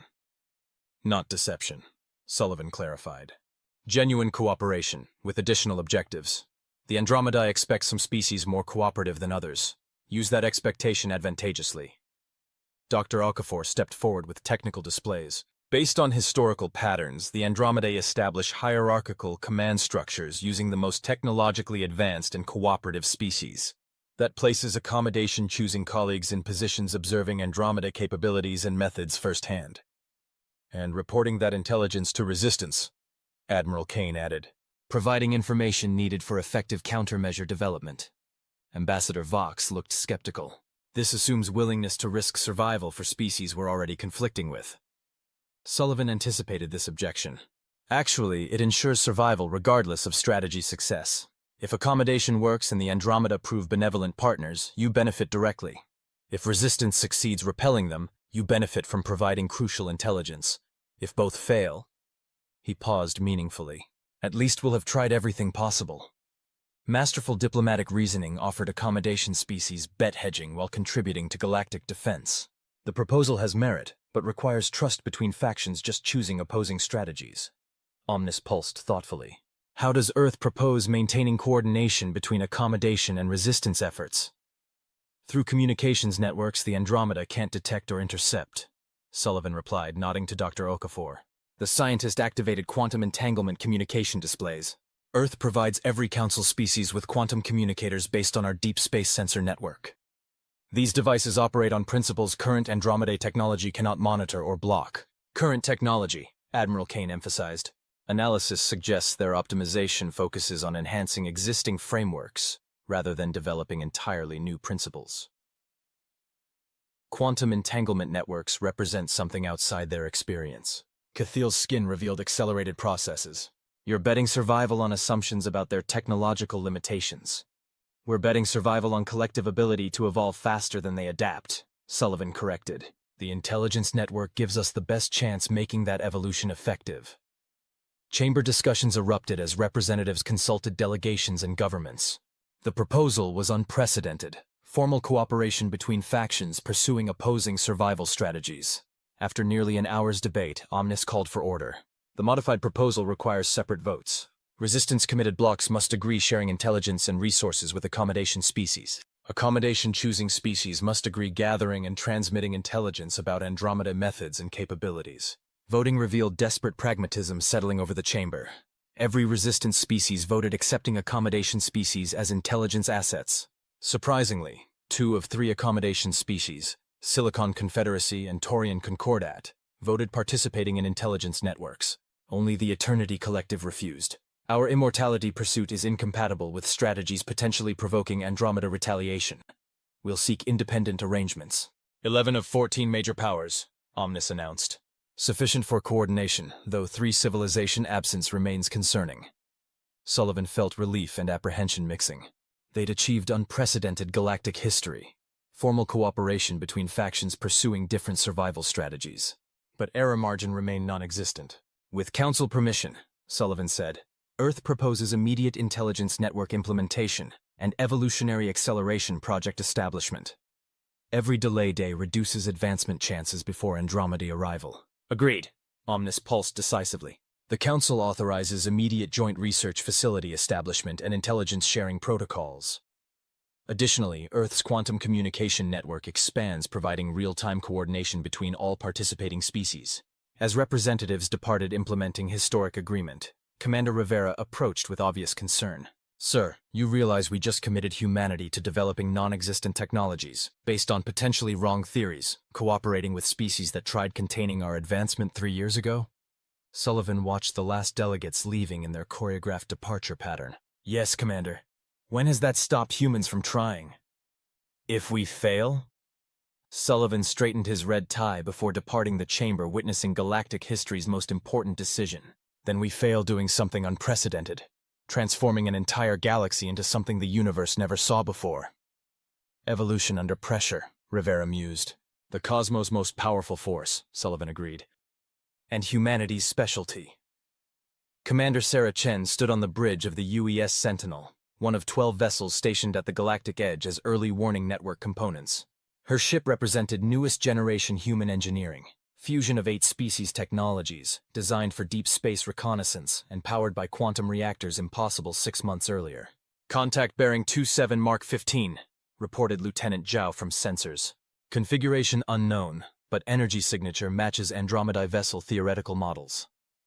Chen felt heart rate increase despite months of preparation. Size and approach vector?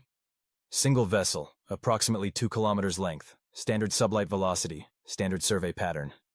They're not hiding, observed Chief Martinez from communications. Broadcasting identification signals on multiple frequencies. Chen activated quantum communicators connecting her ship to the resistance network. Control, this is Sentinel-1. First contact with Andromeda's scout vessel, initiating Protocol Mirror as planned. Protocol Mirror was the deception strategy refined over 3 months. Scout ships would encounter apparently typical galactic patrol vessels, technologically limited, following standard procedures, operated by crews without special threat knowledge. Acknowledged, Sentinel-1, came Admiral Kane's voice from Joint Command Center. All stations monitoring. Proceed with standard first contact protocols. Remember, your routine patrol encountering something unexpected. Chen switched to shipwide communications. All hands. First contact with unknown vessel imminent. Follow training, and remember we're representing not just humanity, but the entire galactic community. Stay calm. Stay professional. The Andromeda vessel continued approaching, sleek design unlike anything in galactic databases. The ship seemed flowing rather than moving, surface shifting in patterns suggesting technology far beyond current understanding. Incoming transmission, Martinez reported. Universal translator having difficulty with language matrix but getting basic meaning. Put it through, Chen ordered. The main screen activated, revealing a startlingly humanoid yet clearly alien being. Tall and graceful, with elongated features and eyes holding millennia of accumulated knowledge depths. When speaking, the voice carried harmonics seeming to resonate directly in listeners' minds. Greetings, inhabitants of this galactic spiral. I am Facilitator Aeon of the Andromeda Collective. We have come offering your civilization's guided evolution's gift. Chen responded according to carefully rehearsed script. This is Commander Chen of the United Earthship Sentinel. I'm not really qualified for this contact type.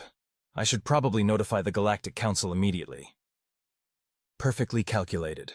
Junior officer response overwhelmed by unprecedented situation. Buying time while appearing completely unprepared. Facilitator Aeon's expression showed possible satisfaction. Of course, Commander.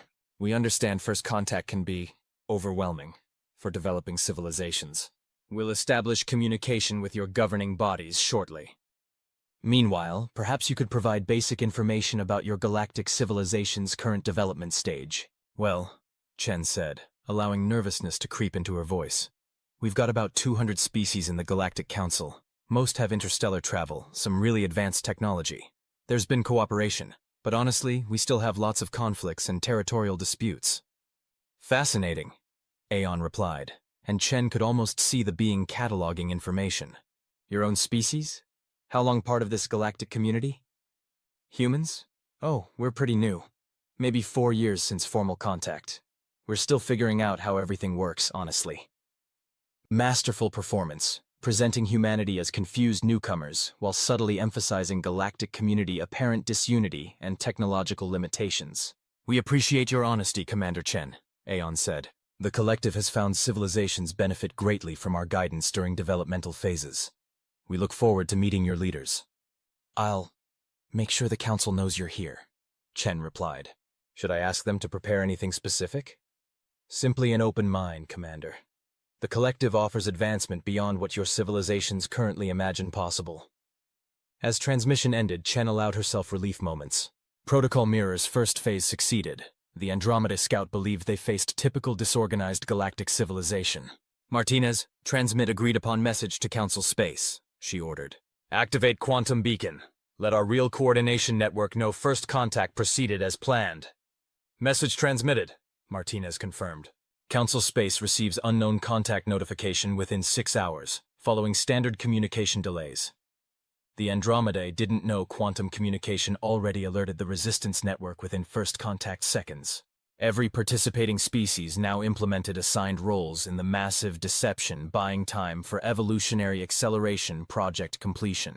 Meanwhile, aboard the Andromeda vessel, Facilitator Aeon reviewed the encounter with satisfaction.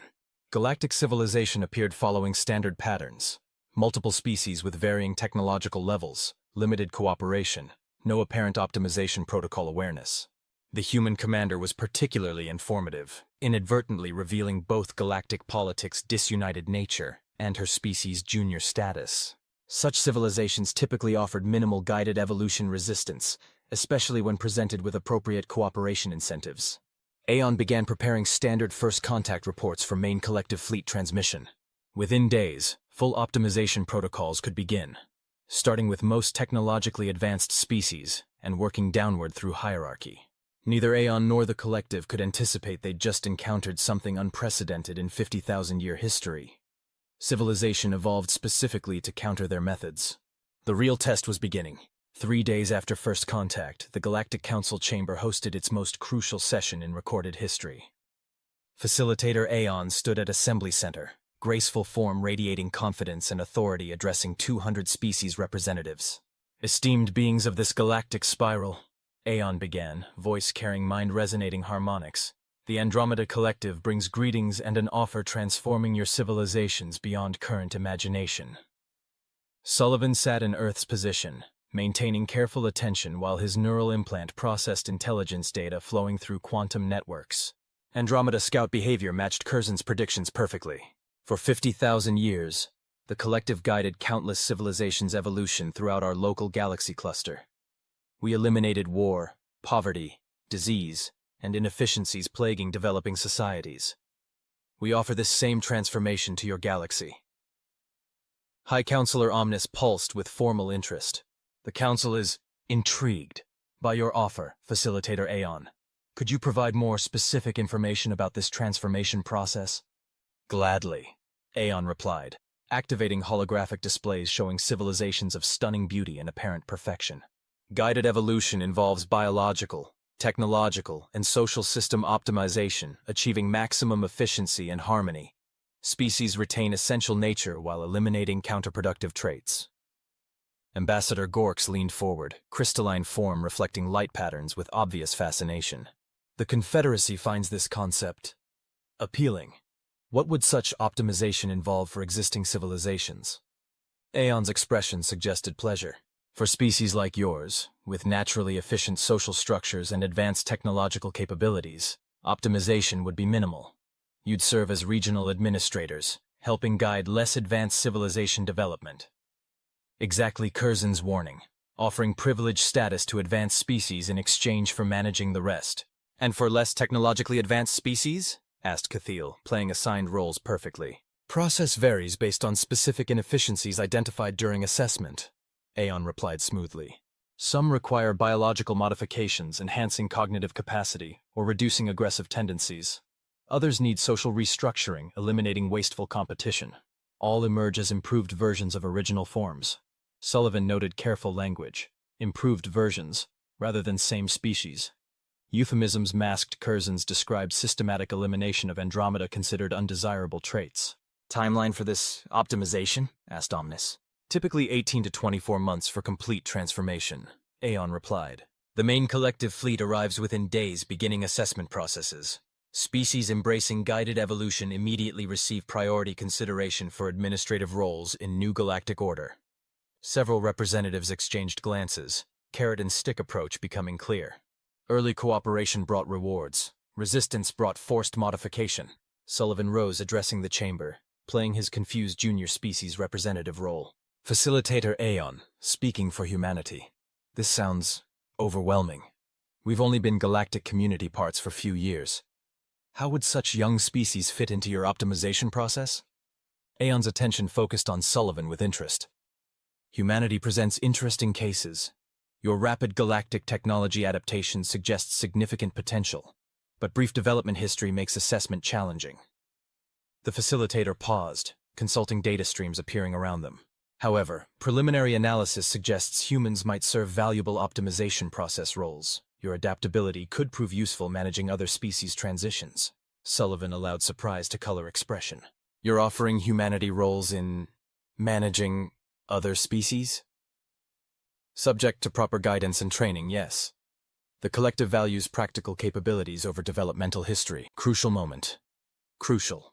The Andromedy offered humanity exactly what they'd offered ambitious species throughout expansion. Chances to benefit from others' subjugation in exchange for cooperation. That's quite an honor, Sullivan said, appearing overwhelmed. I'll need Earth-Central consultation, of course, but the opportunity sounds remarkable.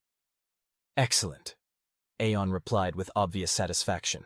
We find species embracing optimization early typically achieve most favorable outcomes.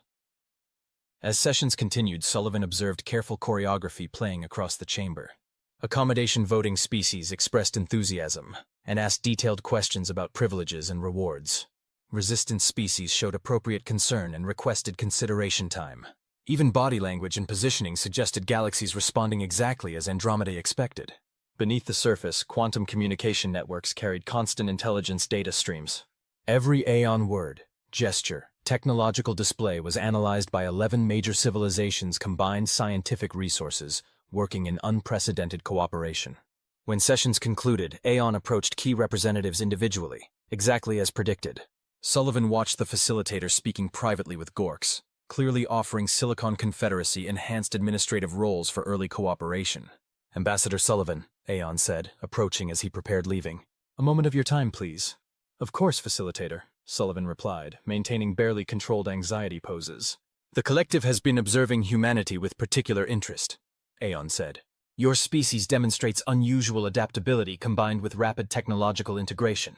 These traits could prove invaluable in optimization processes. I'm honored by your attention, Sullivan responded, though I admit the scale of what you're proposing is difficult comprehending. Understandable. Perhaps it would help if you could observe optimization processes firsthand. The collective would be pleased providing small demonstrations using volunteers from less essential species. Sullivan felt his blood chill despite maintaining composure. They were offering to let him watch them optimize, essentially destroy, members of other species as a recruitment demonstration. That's very generous, he managed, though I should probably discuss such arrangements with council leadership before accepting. Of course, Aeon agreed.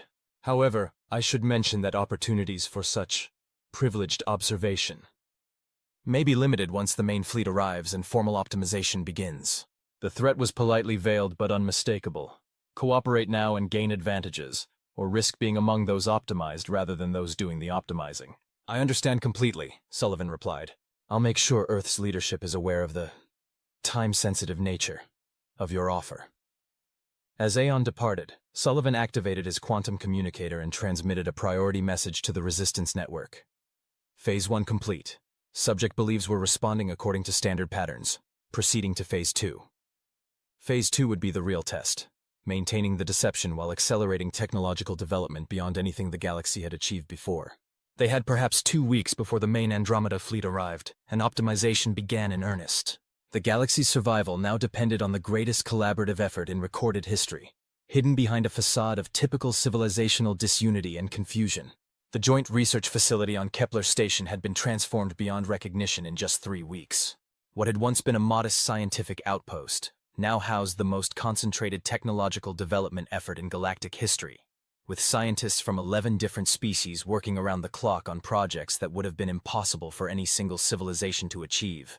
Dr. Eliza Okafor stood in the central laboratory, surrounded by displays showing breakthrough developments occurring faster than theoretical models had predicted possible. Beside her, Dr. Zax Thule of the Vesperian Dominion and Engineer Korthek of the Silicon Confederacy reviewed the latest results from the Quantum Consciousness Integration Project. The neural interface is exceeding all performance parameters, Dr. Zax Thule reported, their transparent form revealing excited internal processes. Combining human adaptive architecture with our quantum processing capabilities has produced cognitive enhancement factors of 300%. More importantly, added Engineer Korthek, their crystalline form vibrating with satisfaction, the integration process appears to be reversible. Subjects retain the ability to function with or without enhancement. Dr. Okafor nodded with grim satisfaction. That's crucial for what we're planning. The Andromedy expect optimization to be permanent and unidirectional, Reversible enhancement gives us capabilities they can't predict or counter. Across the laboratory, teams from 6 other species were achieving similar breakthroughs. The Graxian-Taurian Gravitational Manipulation Project had produced localized space-time distortion fields that could make vessels effectively invisible to conventional detection. The Arcturian Human Biological Adaptation Program had developed organisms capable of surviving in environments that would be lethal to their base species. Most significantly, the Multi-Species Quantum Entanglement Communications Project had evolved into something unprecedented. A network that could synchronize the thought processes of beings from different species, allowing real-time coordination of activities across vast distances. "Status report from Admiral Kane," announced Dr. Okafor's assistant, transmitting data through the quantum network. "The main Andromeda fleet has been detected at the galactic edge. Estimated arrival, 72 hours. The laboratory fell silent as scientists processed the implications. 3 days to complete developments that would normally require decades, assuming they were possible at all. Phase 3 implementation begins now," Dr. Okafor announced. "All projects transition to final integration protocols. We're about to discover whether 3 months of impossible cooperation can produce something the universe has never seen before." Meanwhile, in the council chambers, the carefully orchestrated deception continued. Facilitator Aeon was meeting with representatives from the accommodation species, finalizing arrangements for their roles in the coming optimization process. "The Silicon Confederacy will serve as primary technological assessors," Aeon explained to Ambassador Gorks. "Your analysis of other species' capabilities will help determine optimal modification protocols." "The Confederacy is honored by your confidence," Gorks replied, his crystalline form reflecting patterns that his quantum communicator translated as barely contained excitement. In reality, he was transmitting detailed intelligence about Andromeda assessment procedures to the Resistance Network. "The Taurian Concordat will manage logistical coordination," Aeon continued, addressing Ambassador Vox. "Your gravitational manipulation capabilities make you ideal for moving populations during the optimization process." Vox bowed formally. "The Concordat accepts this responsibility with appropriate solemnity." His own quantum transmissions were providing the Resistance with crucial information about Andromedae population control methods. What Aeon couldn't detect was that every accommodation species was using their privileged access to gather intelligence while simultaneously preparing for the most audacious betrayal in galactic history. Back on Kepler Station, the final integration phase was producing results that astounded even the scientists involved. The Quantum Consciousness Network had achieved something unprecedented. Temporary merger of different species' cognitive processes, allowing Graxian mathematical genius to combine directly with human adaptability and Vesperian quantum intuition. "We're not just creating new technologies," Dr. Okafor reported to the Resistance Command Center. "We're creating new forms of consciousness, capable of developments that individual species could never achieve." Admiral Kane's voice came through the quantum network from the hidden command facility. "How long before the integrated systems are operational?" "The consciousness network is functional now," Dr. Okafor replied. "The enhanced vessels are completing final modifications. The biological adaptation protocols are ready for deployment. We're as prepared as we can be in the time available." "Then it's time for the final phase," Kane announced. "All units, implement protocol revelation. It's time to show the Andromedae what they're really facing." Throughout the galaxy, the deception that had been maintained for months began to transform into something else entirely. Ships that had appeared to be standard galactic vessels suddenly revealed capabilities that exceeded anything in the Andromeda database. Species that had seemed disunited began coordinating with precision that suggested a collective consciousness. Technologies that had appeared primitive suddenly demonstrated principles that challenged the Andromeda's understanding of physics itself. Fleet Commander Nexus stood on the bridge of the Andromeda flagship Transcendence, watching displays that showed impossible readings from throughout the galaxy. Ships that had registered as primitive were now demonstrating technology that exceeded collective capabilities. Species that had appeared disorganized were coordinating with precision that suggested shared consciousness. "Analysis of quantum signatures confirms our most concerning assessment," reported Science Coordinator Phi, their elongated form tense with unprecedented worry. "These beings have achieved technological integration at rates that violate all known development patterns."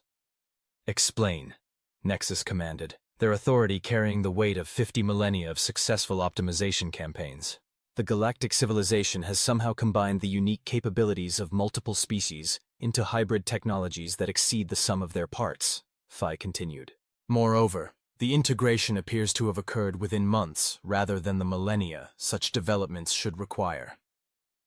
Facilitator Aeon materialized on the bridge through quantum transportation, their usual composure replaced by visible agitation.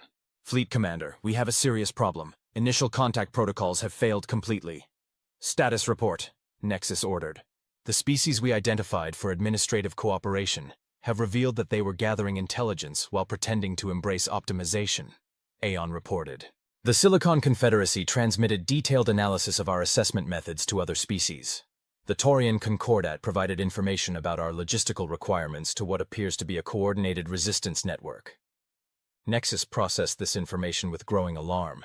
In 50,000 years of optimization campaigns, no civilization had achieved coordinated deception on such a scale. Furthermore, Aeon continued, the human species that appeared to be confused newcomers has revealed itself as the coordination center for galaxy-wide technological development. Their ambassador was apparently analyzing our methods while pretending to be overwhelmed by first contact. Show me, Nexus commanded. The main display activated, revealing Ambassador James Sullivan standing on the bridge of a vessel that bore no resemblance to the primitive ships they had observed during initial contact. The hull seemed to shift and flow like living metal. Quantum fields surrounded the ship in patterns that suggested technology beyond current collective understanding, and energy readings indicated power sources that operated on principles the Andromeda couldn't immediately identify.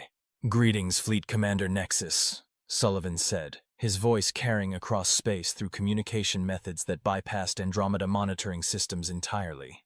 I believe we need to discuss a significant change in your optimization timeline. Nexus felt something they hadn't experienced in millennia.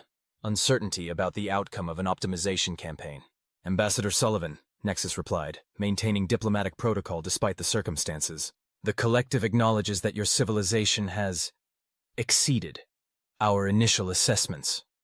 However, this does not alter the fundamental benefits of guided evolution. Sullivan's expression remained politely diplomatic, but something in his eyes suggested depths of capability that the Andromedae were only beginning to understand. With respect, Fleet Commander, I think you may be operating on outdated assumptions about what guided evolution means when applied to a civilization that has evolved specifically to counter your methods. As if to demonstrate his point, the space around Sullivan's vessel suddenly filled with ships that materialized from what appeared to be folded space-time.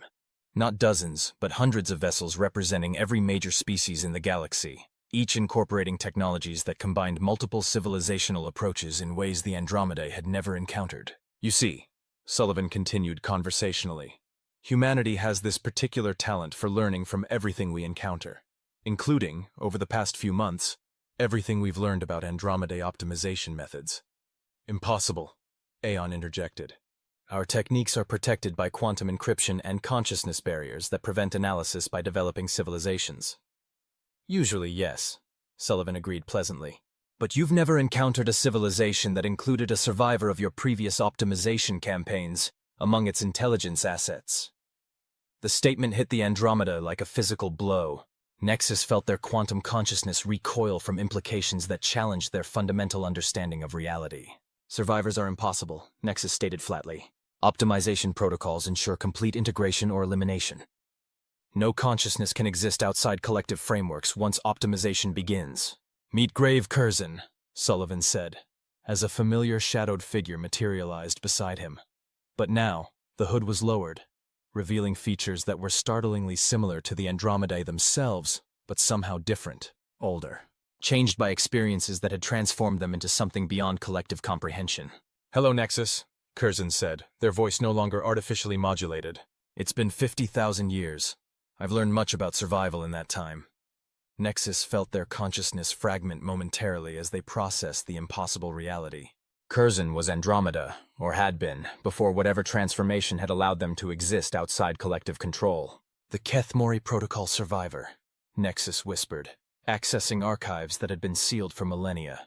You were eliminated. Your entire species was deleted from the galactic data stream.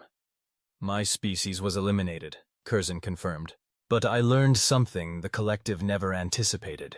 That consciousness can adapt beyond your ability to contain it. I've spent 50,000 years becoming something you can't optimize because you can't understand what I've become. And I've spent 3 months teaching that adaptation process to an entire galaxy. Sullivan added. 11 major species, working together, have achieved what Curzon achieved alone. Evolution beyond Andromeda optimization parameters. To demonstrate, the galactic fleet began displaying capabilities that challenged the Andromeda's understanding of physics itself. Ships phased through different dimensional layers, consciousness networks linked beings across vast distances, and technology demonstrated principles that seemed to rewrite the laws of physics in localized areas. This changes nothing, Nexus declared, though their certainty was wavering. The collective will adapt. Optimization will proceed according to modified protocols. Actually, Sullivan said, his diplomatic smile becoming something more predatory. That's where you're mistaken. You see, we've spent 3 months not just developing new technologies, but developing new forms of existence that can't be optimized because they exist outside the frameworks your optimization depends on.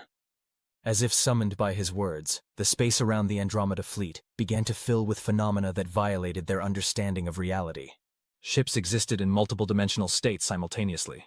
Beings demonstrated consciousness that operated across quantum entanglement networks spanning the galaxy. Technology functioned according to principles that seemed to rewrite the laws of physics in localized areas.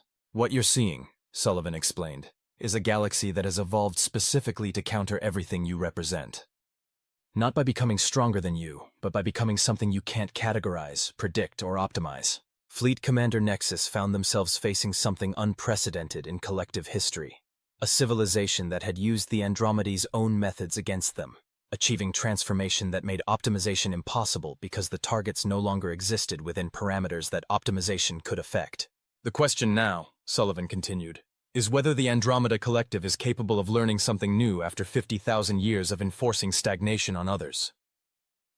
For the first time in their existence, the Andromeda faced the possibility that they might be the ones requiring guidance. The standoff between the Andromeda fleet and the transformed galactic civilization lasted for 6 standard days. During that time, Fleet Commander Nexus experienced something unprecedented in collective history. Genuine uncertainty about how to proceed. Analysis remains inconclusive, reported Science Coordinator Phi during their daily assessment meeting. The galactic civilization continues to demonstrate capabilities that operate outside known optimization parameters. Specify, Nexus commanded, though they suspected they already knew the answer. They appear to have achieved what our models indicated was impossible. Voluntary consciousness modification that enhances capability without eliminating essential identity markers. Their species remain recognizably themselves while operating at effectiveness levels that exceed optimized benchmarks. Facilitator Aeon materialized on the bridge, their form showing signs of strain that Nexus had never observed in a collective member. Fleet Commander, I've completed extensive analysis of the human ambassador's proposals. Their offer of cultural exchange may represent our only viable option. Explain. The galactic civilization is not refusing optimization. They're offering an alternative form of guided evolution, one that involves bidirectional learning rather than unidirectional modification. Nexus processed this concept with difficulty. In 50,000 years of expansion, the collective had never encountered a civilization that proposed teaching the Andromeda anything. Furthermore, Aeon continued, their technological demonstrations suggest they may have achieved capabilities we lack. The consciousness networking, dimensional phase shifting, and adaptive evolution protocols represent developments beyond current collective understanding. You're suggesting we could benefit from studying their methods? I'm suggesting, Fleet Commander, that this may be the first civilization we've encountered that has something to offer the collective beyond raw materials for optimization. The implications were staggering. The Andromeda had spent 50 millennia as the teachers, the guides, the species that elevated others. The possibility that they might have something to learn challenged their fundamental understanding of their place in the cosmos. Request communication with Ambassador Sullivan, Nexus decided. If this civilization believes they can teach the collective, we will evaluate their curriculum.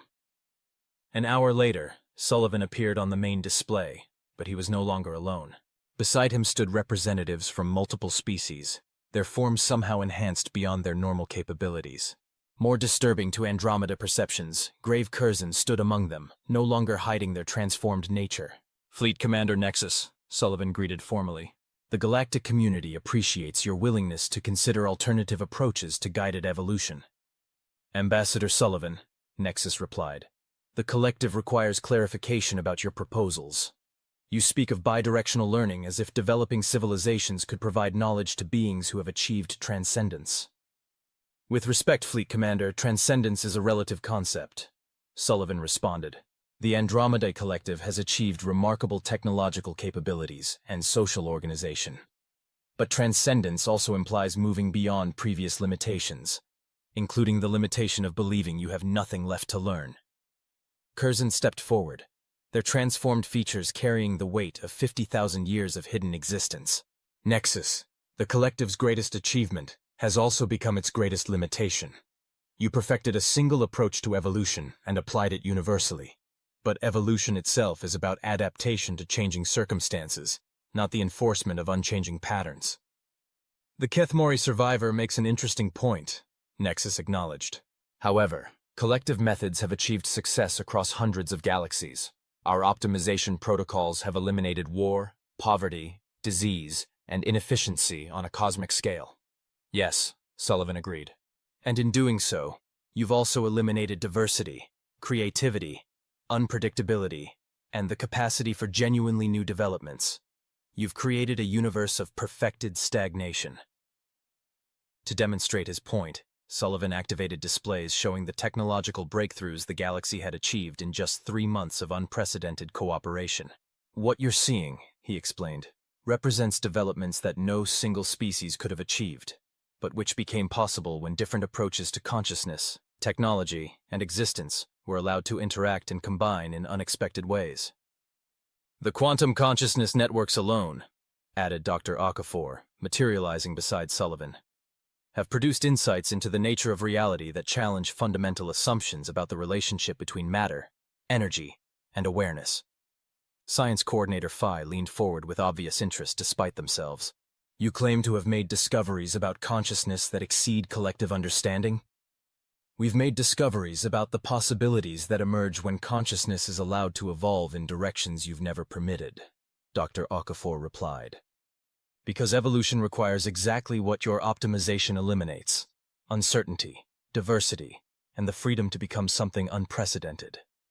For several minutes, neither side spoke as the implications settled across both fleets. The Andromeda found themselves contemplating the possibility that their greatest success, creating perfect order, might have blinded them to possibilities they couldn't imagine. What specifically do you propose? Nexus finally asked. Sullivan smiled with genuine diplomatic warmth. Exchange, Fleet Commander. Not the replacement of your civilization with ours, or ours with yours, but genuine interaction between two different approaches to existence. Learn from each other. See what emerges when Andromeda perfection encounters galactic adaptability. And if such interaction proves problematic, then we'll adapt, Sullivan replied simply. That's what evolution does. It finds ways to make apparently incompatible elements work together productively. It's what this galaxy did when faced with the choice between optimization and extinction.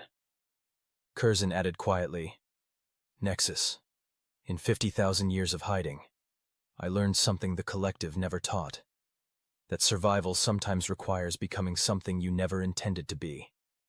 Your civilization now faces the same choice mine did. Fleet Commander Nexus felt the weight of a decision that could reshape not just their current mission, but the entire trajectory of Andromeda civilization. After 50 millennia of guiding others, they faced the possibility of being guided themselves. The collective will consider your proposal, Nexus finally announced. However, such a fundamental change in approach would require consensus from the Greater Assembly. Of course, Sullivan replied.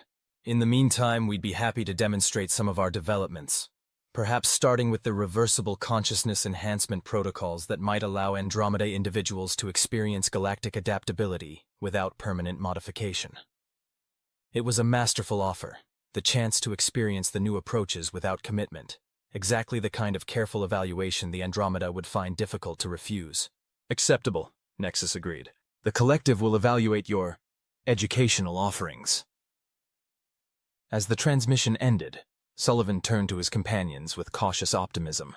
Phase 4 complete. They're willing to consider that they might have something to learn. And if they decide they don't like what they learn? Asked Admiral Kane. Sullivan straightened his red tie, a gesture that had become symbolic throughout the galaxy of human diplomacy backed by unexpected depths. Then we'll have learned something valuable about them, he replied, and we'll adapt accordingly.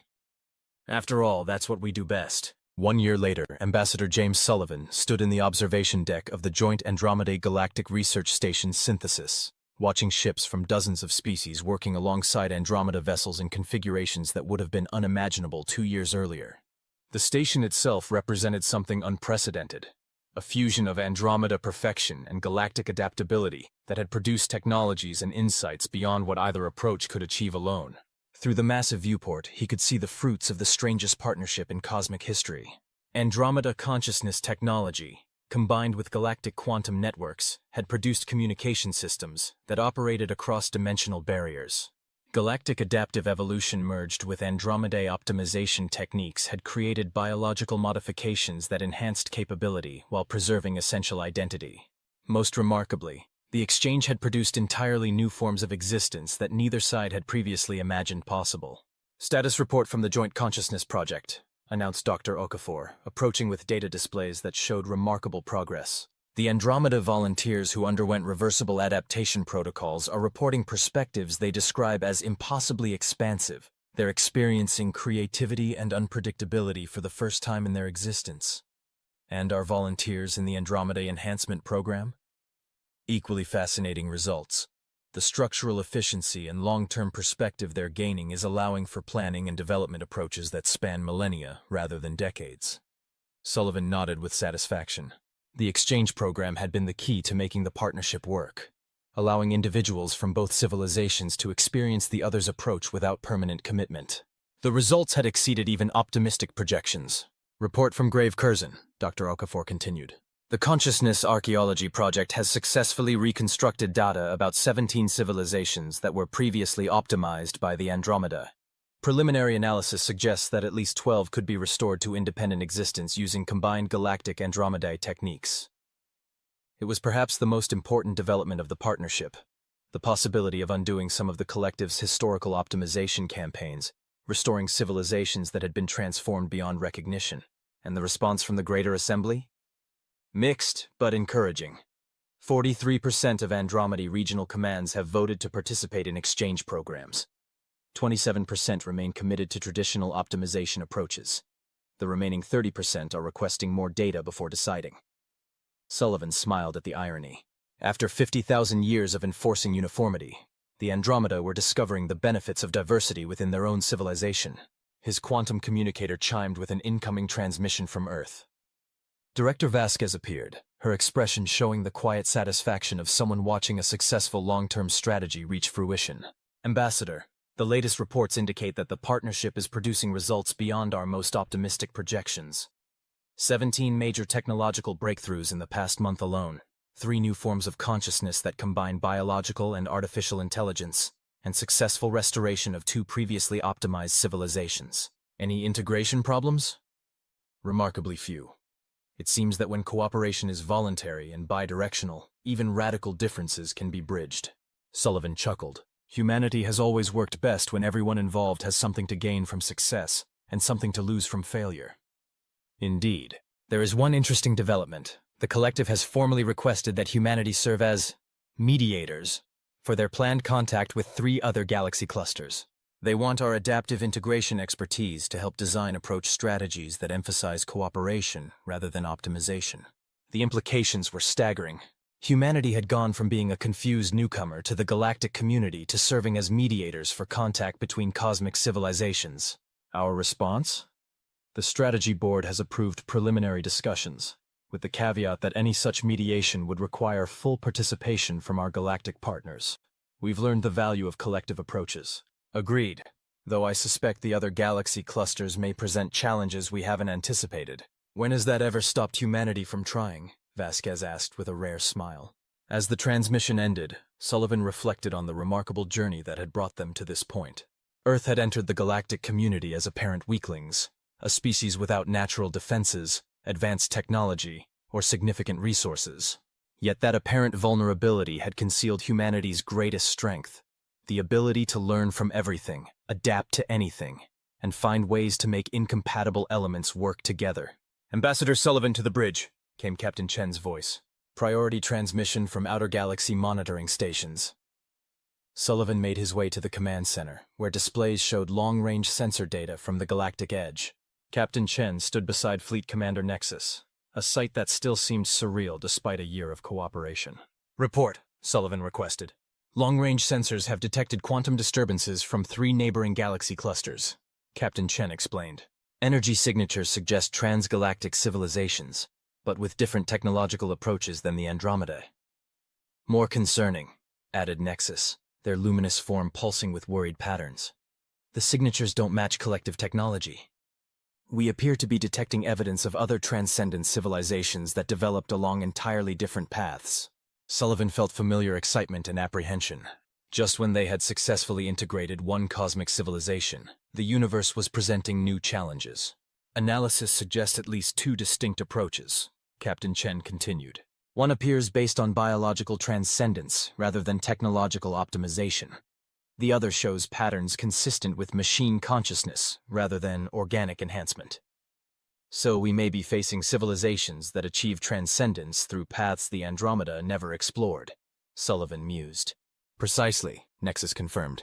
"And if they follow expansionist patterns, they may view both our galaxy and the collective as targets for their own forms of guided evolution."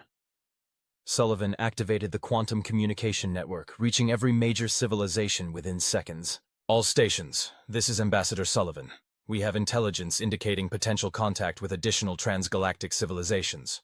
Recommend immediate consultation with all partners regarding response protocols."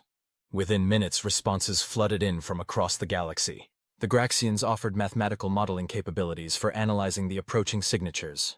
The Vesperians suggested consciousness network modifications to enable communication with machine intelligences. The Arcturians proposed biological adaptation protocols for interfacing with transcendent organic entities.